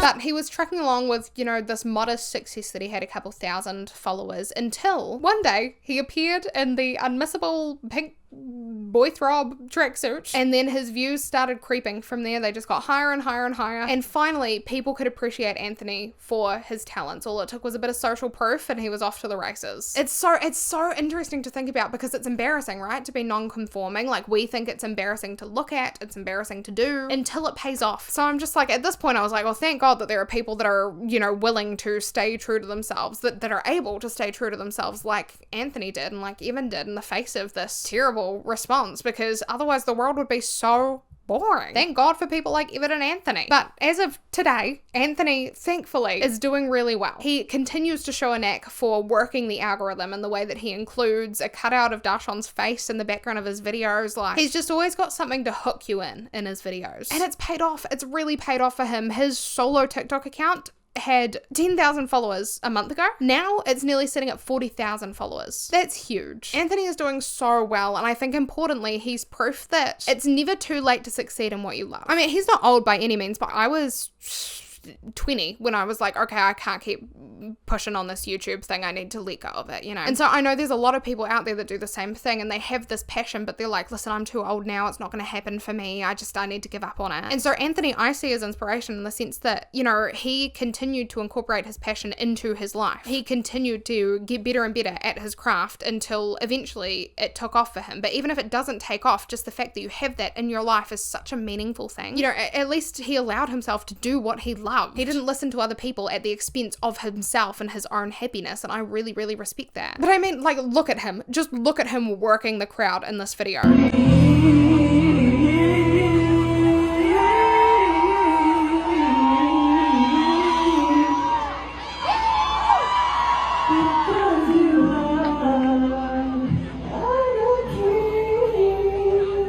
Towards my heart. Ready to sing it with me? Here we go! 1, 2, 3, to my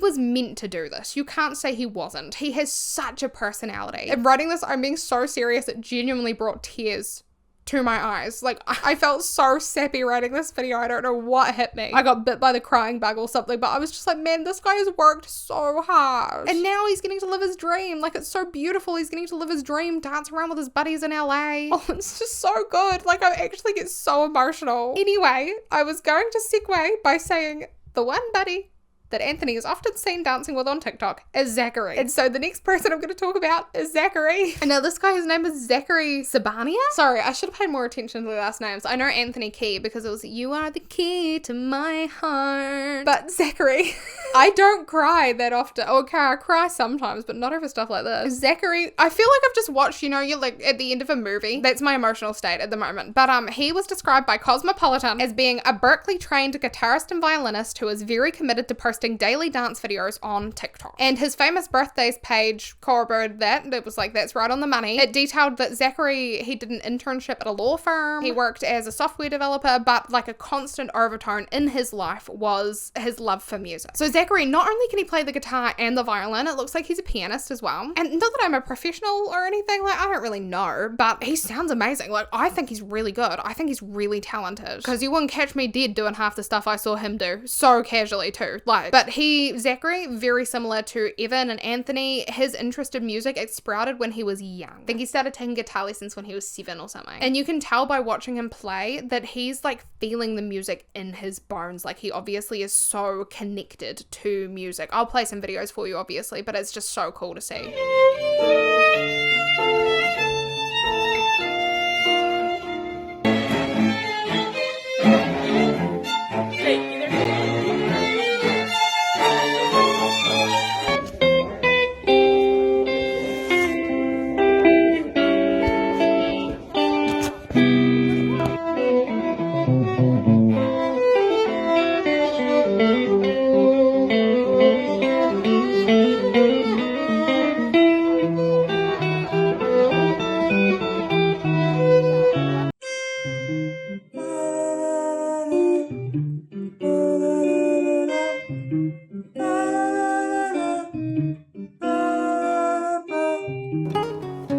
Smell of gasoline in the air,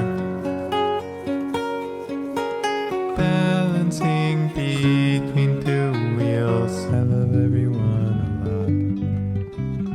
Everyone is precious to me.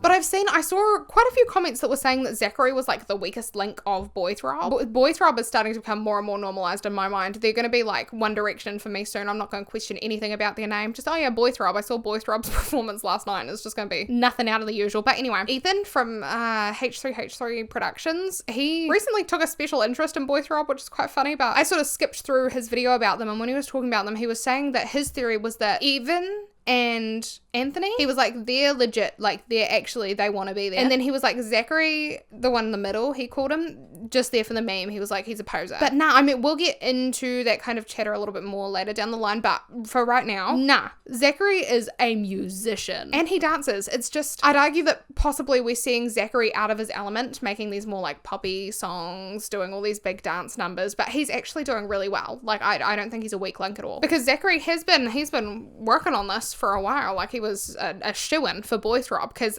what he's been doing for a long time is dancing. Yeah, dancing to pop songs. He got really, really big on TikTok. Like, I'm talking videos with millions of views, hundreds of thousands of likes. It's similar to the kind of success that Evan saw, except Zachary had this like perfected formula that continued to get him views every single time he posted. Well, not every single time. The TikTok algorithm is a bit funky, but pretty much every time he posted, he was popping. And it's because basically he'd dress in an outfit that you'd expect, say like a classical musician or a software developer, how they'd dress, which is pretty appropriate for Zachary. But Zachary would completely break the mold. Like, he'd dress like that, but he'd bust out moves to trending songs and people loved it. He just had such good energy. Zachary received a lot of support for the commitment he had to the dance numbers he did. And he also got so much engagement, partially of course because of the dichotomy that he was presenting, that he was serving up to people, because it simultaneously was like kooky and unexpected unexpected, but good. But also a lot of his engagement came from the fact that he looked like a lot of characters in popular media. So he got Sheldon Cooper a lot, he got Eric Foreman, he got The Good Doctor, and Link from Good Mythical Morning, breaking down a boogie.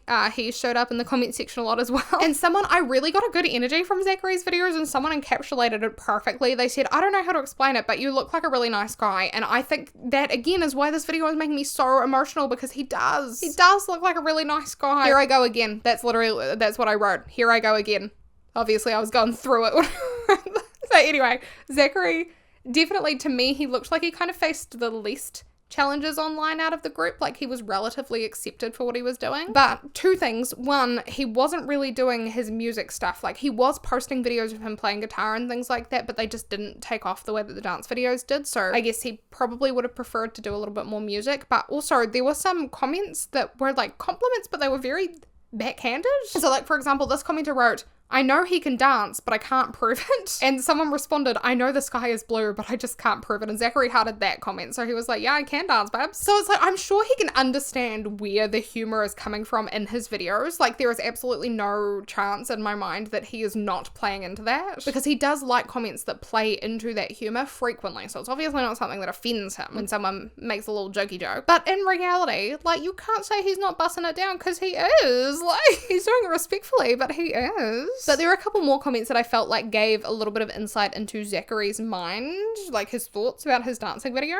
And some of them were in this comment thread that I'll read to you. So someone wrote, okay, but hear me out. This is a great example of dancing skills versus choreography. He's hitting them too shy, but the moves are so clever and clean. It's like the opposite of Jojo Siwa, who's a great dancer and just does goofy moves. Now, Zachary, he didn't heart react to that comment in particular. I don't know if it was because of what they said about him, like he didn't agree with it, or if he just didn't want to like shade Jojo Siwa. But he did react to these next ones. Someone said, any good choreo can make a bad dancer look good, in my opinion. And then another said, you're right, but this is one example where the choreography is good but too complex for average dancers. So just from what I'm seeing, what I'm gathering, I don't know the guy, but it kind of seemed like Zachary would agree that no, he wasn't like the greatest dancer, he's not a professional grade dancer, but I do think he's confident in the fact that he is dancing and that he can dance. Like, he's a baddie busting a move and he knows it. Like, this is him doing, you know, the recent choreography that's been going around to Lush Life by Zara Larsson. Tell me he's not slaying, and tell me with a straight face you can't. It even sounds like Zachary has done a bit of his own choreography. I love this guy. Unironically, I must admit, I'm a bit addicted to this guy's videos. Like, I really enjoy them.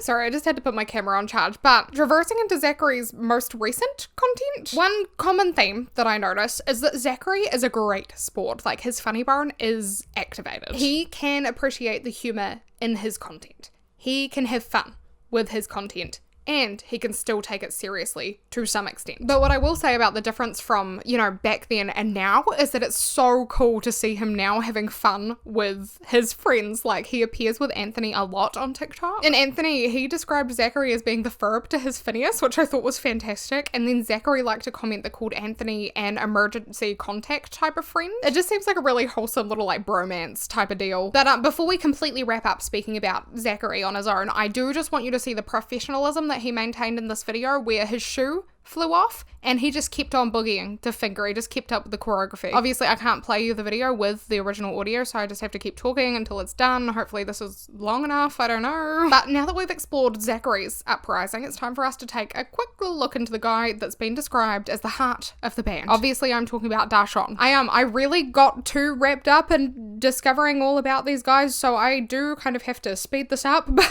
as a reminder, Cosmopolitan described Darshan as being a singer who shot to TikTok prominence last year with covers of Doja Cat and Maroon 5. But that wasn't when he started singing or producing content. The truth is that Darshan found joy in music years ago, and he's been posting videos of himself singing popular songs for a while now. I think back in 2021 is when people in the Western world might have first become aware of him, but there's a video on his YouTube channel from 2020 and it shows fetus Darshan, like he's so tiny, but he's singing an Indian song. It's pretty vibey, I must admit, but I don't know the song, obviously.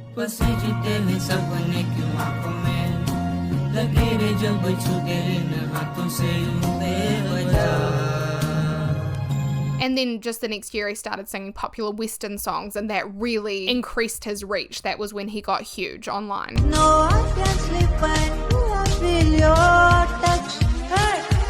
This kills me. There's a whole video of Darshan talking about his journey on social media on this channel called Social Ketchup on YouTube. The video is entitled From Viral Covers to Adam Levine Shout Out, Darshan Magdum on Fame, Music and Memes. And I would have loved to watch that video, but unfortunately, I'm not smart enough to understand it. I can only speak English. I could translate this sentence. I found out that he learned classical singing for 4 years, but I tried to translate the entire video into English so I'd have a transcript to read, but the video didn't have captions, so I couldn't. Which guts me because I really want to know what he says. So if anyone can understand what the interviewer and Darshan spoke about in that video, please do share some tidbits in the comments. I'm sure that we'd all really love and appreciate that, or maybe it's just me, I don't know, but I really would. But what I know from what I have observed is that Darshan has built a very popular internet presence for himself to the point that he's featured in, like we spoke about, he was in that Tumblr ad that someone saw, but he's also been in Grazia India ads and also an ad for Swiggy, which is a food ordering delivery company based in India. So I guess like Delivereasy here, or like what do you have in America? Uber Eats? He even did a whole parody song for Nivea, so it seems like he's quite the celebrity. Like people want to work with Darshan. Even Adam Levine, Darshan attended a Maroon 5 concert and Adam Levine shouted him out. I'll insert the clip for you so you can actually see it. It's quite cool. His reaction is so cute.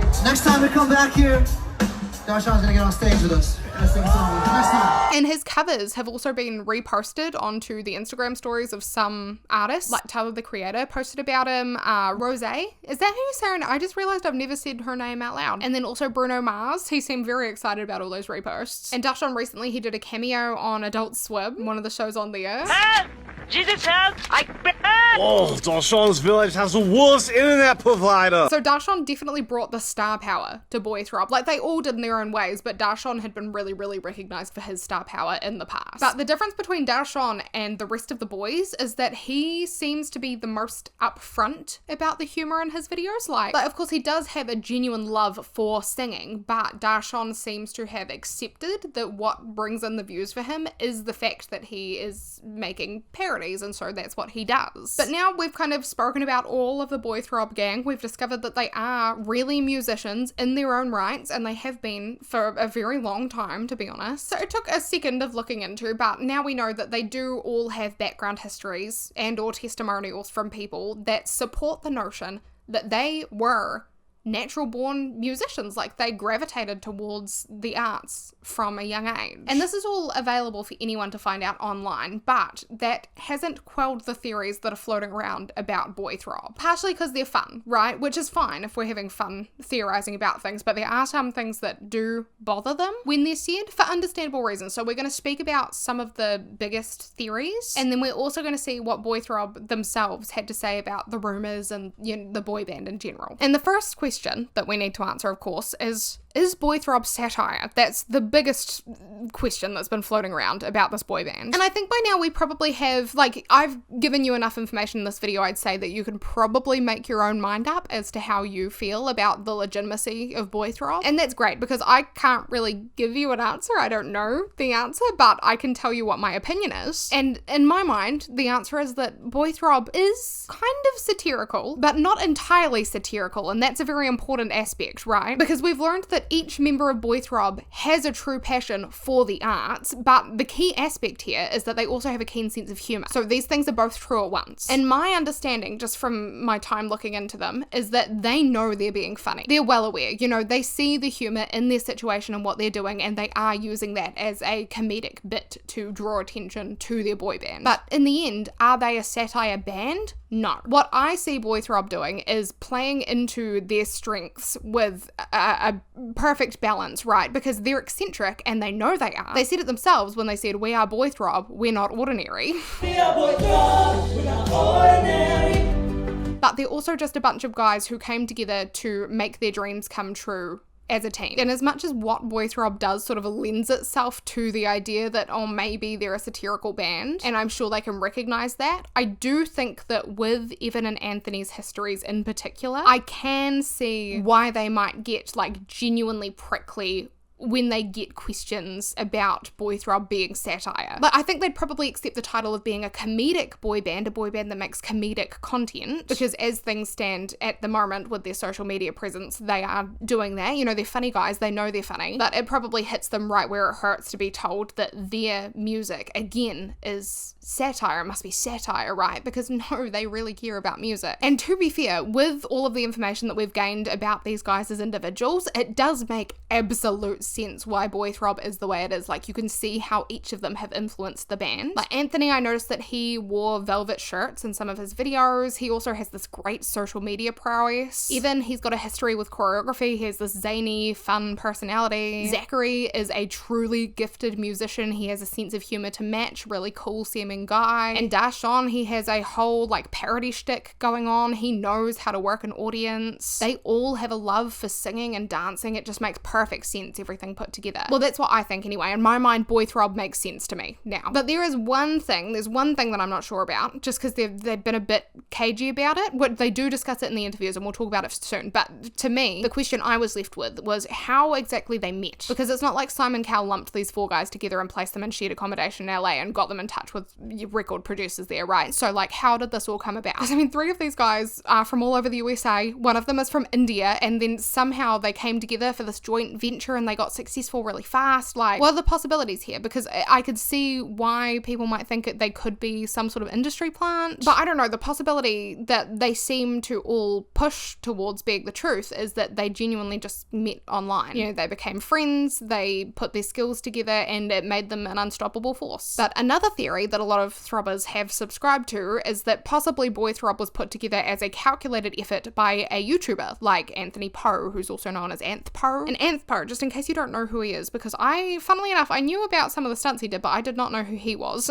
He's well known for his elaborate and in-depth schemes that he posts on YouTube. They've been showcased in videos like How I Started the Timothy Chalamet Lookalike Contest, iconic. Also, I went undercover as an old man for 70 days and became famous. He does stuff like that. And so at this point, people are convinced that Anth Poe, or at least someone like Anth Poe, is behind the existence of not only Boy Throb, but also possibly the rival band, the Shadow Baddies. Because people are, you know, they're going crazy with it. They're like, who else would James Toe be? Like, who was filming them at the retirement home then that made them go mega viral? Did they know that was going to happen? And also, like, how else could these guys have come together to form the perfect boy band with so much confidence and such an engaging storyline and such great editing, and they complement each other so well, like it was obviously made to be, right? I think that's the kind of thought process that lends itself to this theory. And to be fair, up until the interviews that they did, the guys didn't really do anything to disprove this theory, possibly because the engagement from the speculation was helping their channels a lot. But they actually kind of said things that leaned into the theory to some extent. Like, someone commented, they asked Anthony how the guys knew Darshan, and Anthony simply responded,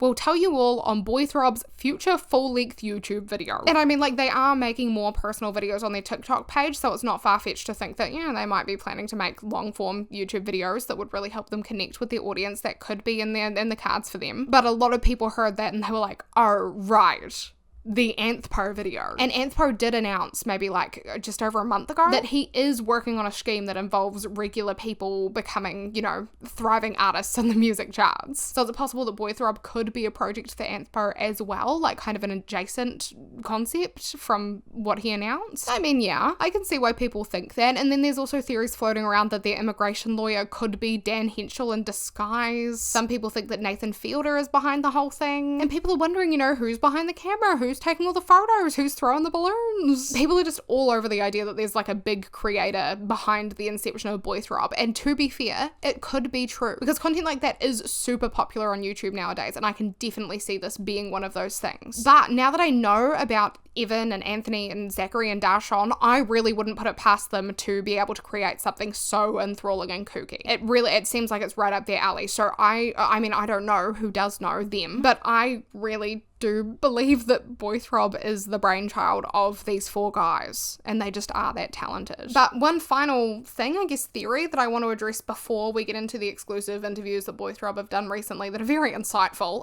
It's the theory that Darshan is possibly already in the USA, and they're just kind of using the whole Darshan needs a visa thing as a smart marketing ploy. Like, some people think that maybe actually Darshan is the one holding the camera, throwing the balloons, for example. And in support of this theory, TikTok does seem to be banned in India, but Darshan has been posting TikToks for years. Like, his account was created in 2018 and it was created in Japan. So that either means that someone else created the account initially and Darshan was given it, or he bought it, or it means that Darshan might be using a VPN, which is realistic, so who knows. Either way, judging by his Instagram page, it does seem like Darshan is currently in India. There's even a screenshot that he posted of him having what looks like a meeting. It involved someone that worked at Atlas Oceanic Sound and Picture, and I looked that up, and that's a recording studio in Burbank, California, and it makes a lot of sense, you know, if they can't meet face to face, that they would be having these video conversations. I mean, like, could this all just be part of a very elaborate, really well thought through ruse? Yeah, maybe. Because, like, people are saying, oh, the lawyer, it just seems like someone's mum, like one of their mums, and genuinely that was my first thought when I saw her as well, so I can see why people are thinking that. And in the end, we really don't know anything about anyone online. But me personally, I'm not a big speculation girl. I don't know if that makes me boring, but I don't know. I do like reading other people's theories about a lot of things, and I do think that some of them hold weight. But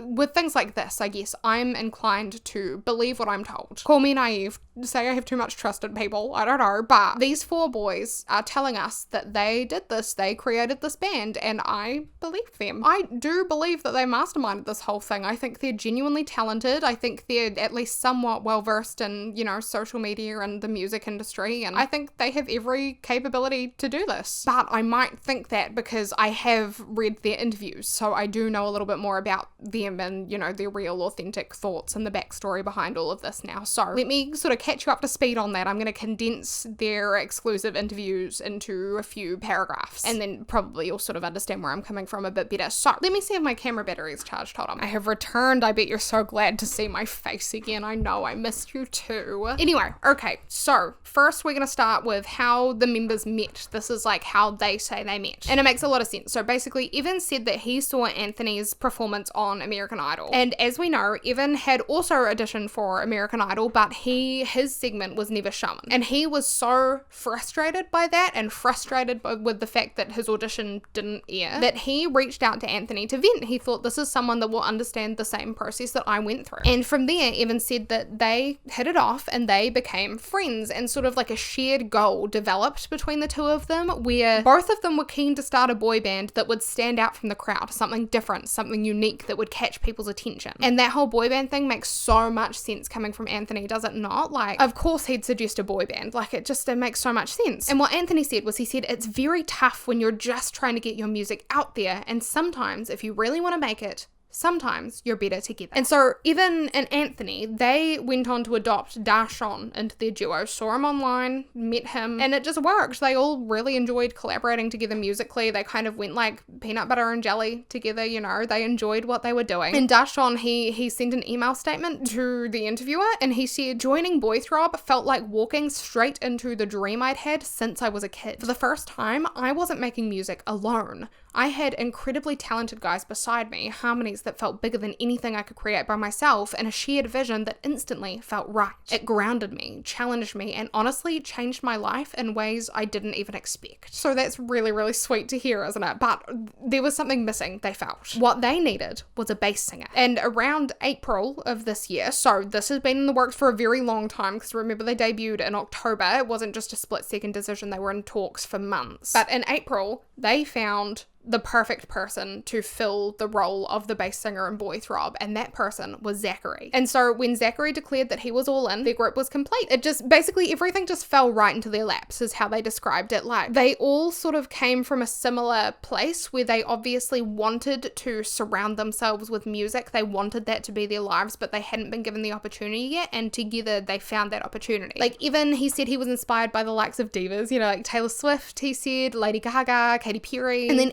Anthony, of course, he said that he looked up to the Jackson 5, NSYNC. Meanwhile, Zach was real keen on guitarists. He was inspired by K-pop groups, and they found that all gelled together really, really well. Their strengths just complemented each other. That's what they said. And obviously, it's kind of a shame Darshan couldn't be here for these interviews in person, so we don't hear from him so much. But they said that Darshan brought the mystery. Like, he gave viewers a storyline that they felt like they could be a part of. Well, that's what Anthony said, and then Zach added on to that, and he said that Darshan also hit the high notes for the group. And then Evan, he went on to proclaim himself to be like the diva of the group, and he said that Anthony was like the Justin Timberlake to his Rihanna. But Evan also recognized that really the enticing part of Boy Throb was the fact that they're all just kind of like regular people. Like he said, you know, they're not the most conventionally attractive people. They're not completely alike. They don't fit perfectly into this boy band mold like they were crafted by Simon Cowell. They're just your average Joes in a boy band, and that's quite likable. And yes, they really set suspicions aside in these interviews. They confirmed the boy band is a serious thing. Evan said that, and we know this to be true, that he'd been misinterpreted as a joke before, and he was aware that the same thing was happening with Boy Throb now. And I mean, obviously just the name Boy Throb alone implies a joke, like it's comedic, and they recognize the fact that, you know, their name is campy. But that's not the point. It's not that they're not being funny, it's the fact that they're not a satirical music group that they really want to drive home. They're a real boy band. They're making real music. They have real dreams to work in the industry as respected artists. They're just funny. So like, they're well aware that they make parody songs on TikTok. They're not denying that. But as far as their actual music, like their debut single Finger,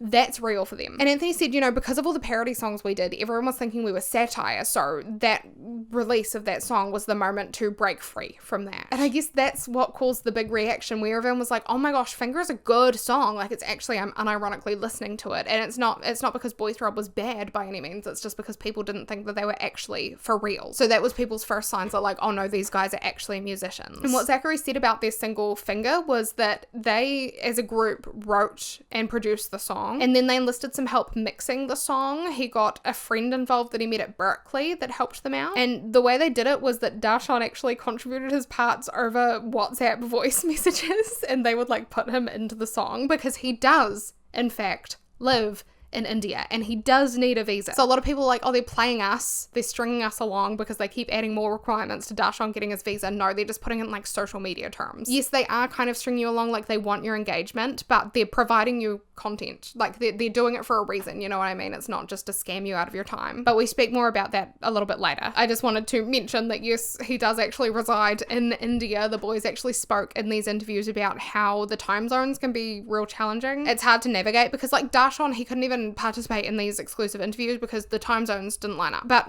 like I said, we'll speak about that soon. As far as like the reality of the boy band as a whole goes, Evan is quoted as saying, when you're serious about music, you do what you can to get your music heard. And right now, we're doing what we can to get our single heard. People are now like, oh, I'm non-ironically listening to you guys, and that makes me so appreciative. And then in another quote from the other interview, he reiterates, he says, my favorite comment is when someone says, I'm unironically going to listen to this because that means you've changed someone's mind. That is such a powerful thing in music because when you have your first impression, some people never change from that. And even went on to say, we are having fun and we don't take ourselves too seriously, but at the end of the day, our goal is to get Darshan to the USA. Our goal is to win a Grammy and be a touring band and have that One Direction experience. But about the whole Grammy thing, he did want to make it clear that when they say that they want to win a Grammy, it's very like tongue-in-cheek because they respect music. They respect the Grammys. They understand that winning that is an honor that's earned. So it's not that they're saying that in their current state they want to go win a Grammy. It's just that they are willing to put in that hard work to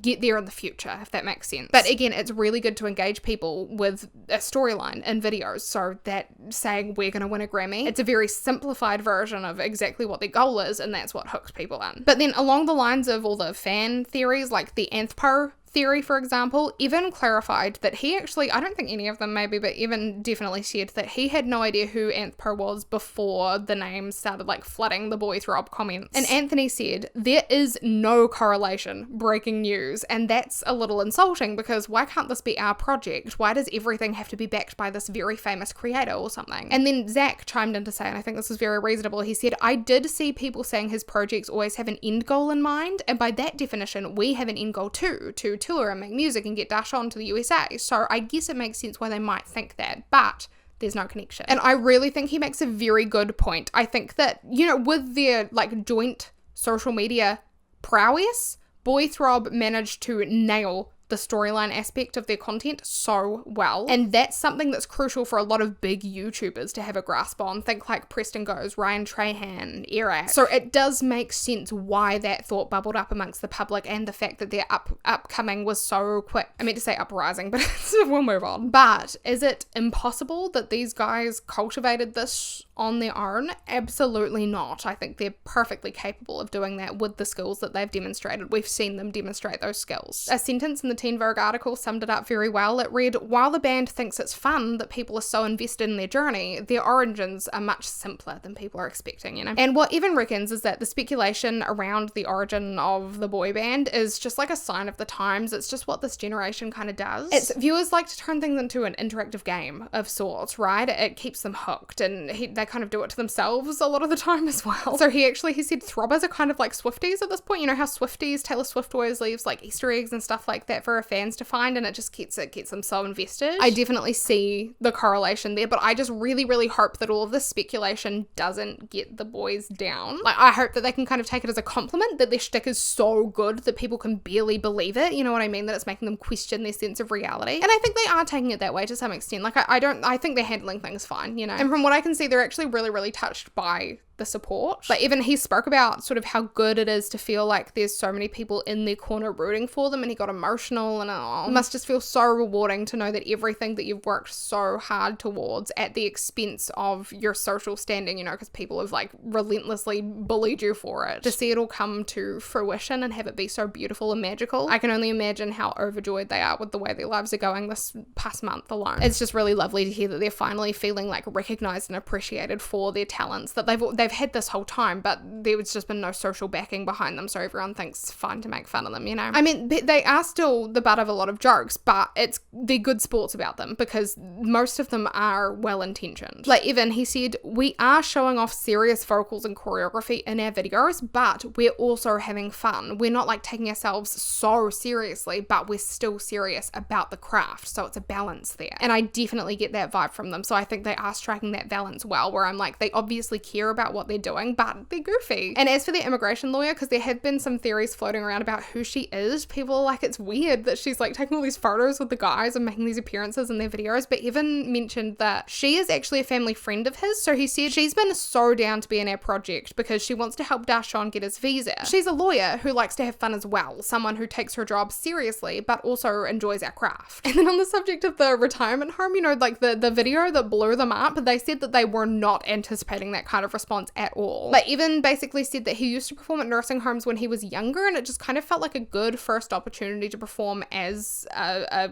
group, as Boy Throb, to do it at a place that he was comfortable performing at. And Anthony, he shared that our account went from non-existent to 1 million followers within a month. And very heartwarmingly, he went on to say, we thought that we would probably get 10,000 in that time frame. We're lucky. I feel like we broke some kind of record. We're building a family, which is so sweet. These guys, oh, I just want to see them happy. Like, but anyway, things have come together in a really divine way for these guys. So I can see why people are so confused about where they came from, because it kind of sounds like they are too. They're like, this just happened. And now they feel like they're building this family, this community online, but obviously it won't be complete until Darshan is able to join the group in person. The fans know it, the Throb mob, they know it, Boy Throb knows it. It's still sort of looming over them, you know? It's not just a ploy for social media content, it's genuinely like they want their friend to be with them. But the Teen Vogue article shared that it's difficult to know how long the process could take or if the application will be approved. As the Trump administration has implemented more anti-immigrant policies this year, various visa applications have become more expensive and involve stricter vetting, including H-1B employment visas for highly skilled workers. And this continues, it says, in general, many visa applicants are also facing longer wait times and increased scrutiny under the Trump administration, meaning it could take a while for Darshan to potentially meet his bandmates. They say Boy Throb has created a strong foundation to prove Magdum's extraordinary ability, but the US-based members say it's a wait-and-see situation. And this article, they quoted Darshan as saying, it isn't just a document for me, it represents a real chance to keep growing and sharing my music with the fans who've supported me from day one.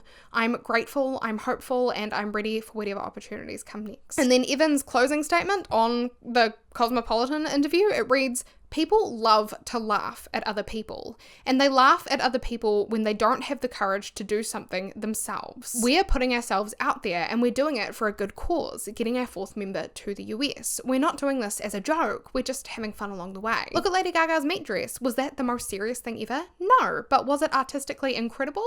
Yes. We're trying to be different, and different sells in the industry. And so my conclusion on the Boy Throb situation is that these are 4 guys who know how to have fun, but they also know how to market themselves really, really, really well, and they're also very musical. very musically inclined. I think if I concluded this video by saying I believed any of the theories, that would be a disservice to the talents that they're displaying. And I do feel like the signals were definitely mixed at first, like it could have gone either way, but now they're clearing the air and things make a lot of sense. So I don't think that the theories are necessarily productive. Like, I don't believe them. But I do just hope really, really desperately that people don't turn on Boy Throb when they realize that they actually take music seriously. Like, I hope the narrative doesn't change back to, oh, these guys are so cringe. Because if it makes you cringe to see people really try to do something they love, then, like, I get it. I mean, like, I'm sure we've all kind of been there to some extent. I'm sure we've all at least had a moment where we might judge someone in that scenario. But even with that said, I do think that our judgment says more about us and our insecurities and what makes us feel uncomfortable than it does about the people that we're judging. Because as a society, it's kind of strange because we do reward people for being vulnerable. We reward people for being true to themselves. But when it's not, when it starts to be too non-conforming, then it's weird. When people try too hard, that's weird. Oh, that's awkward, you know? And I get it. Like, I do. I feel that kind of secondhand embarrassment from people. And I mean, I have social anxiety, right? And it used to be really, really bad. And I did try hard in social situations because I didn't know how they worked. And I can completely understand why I might have been judged for not having the ease, I guess, in social situations that a lot of people seem to have naturally. Like, I get it. It's hard to watch someone, you know, struggling, especially at something that you know they really want to do. But as much as I get that, I do kind of have to bring myself back to reality a bit and think, you know, isn't trying a good thing? Trying is a good thing. Trying hard is a good thing to some extent, at least. Because showing a willingness to try something and suck at it and improve at it is exactly how we grow. And, you know, it's perfectly acceptable for, say, a little kid to mess something up because, oh, they're just learning, they're just growing. But growth doesn't stop when you reach, like, teenagehood. Or at least it shouldn't, right? Like, we should constantly be trying new things and improving ourselves. So I think the fact that it can make us so uncomfortable does reveal a lot about us, right? And our own insecurities. And I don't know if you've had moments like this, but especially coming from being, like, riddled with social anxiety to getting a little bit better with it. When I don't care about what I look like or what other people think about what I'm doing, it's a really freeing feeling because then suddenly I also don't care what, like, Betty and Tommy and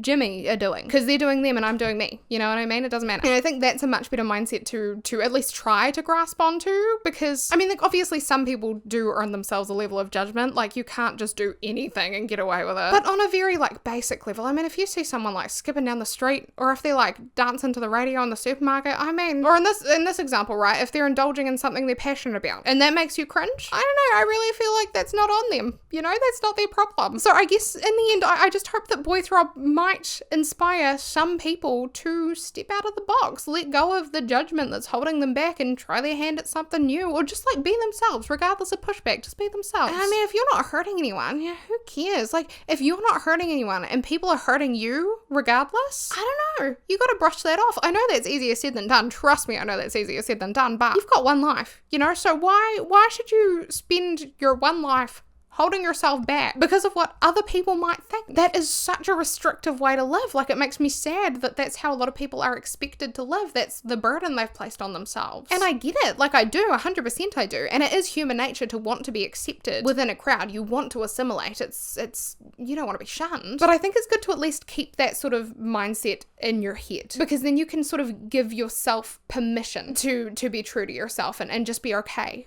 with that and be okay with the way you are. And I mean, just think it's paid off for the members of Boy Throb. I can do it too. Very motivational. Put that on a t-shirt. But that's, I think, how I feel about Boy Throb. I think that they're legit. I think they're awesome. And I wish them the best of successes. I hope that Darshan gets to the USA.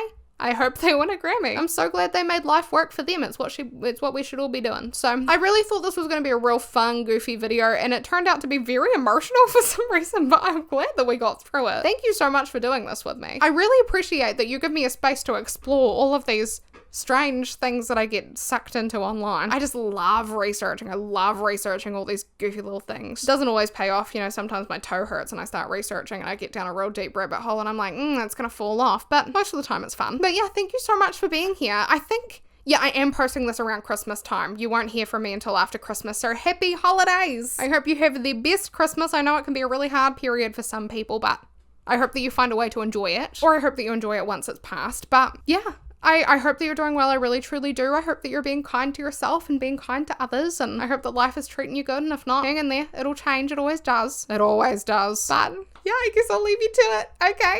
Thank you so much for listening to Boy Throb's story. All right, have a good day. It's always so awkward to say goodbye, but I guess I'll maybe see you in the next video, and have a good one. Okay, bye. Bye.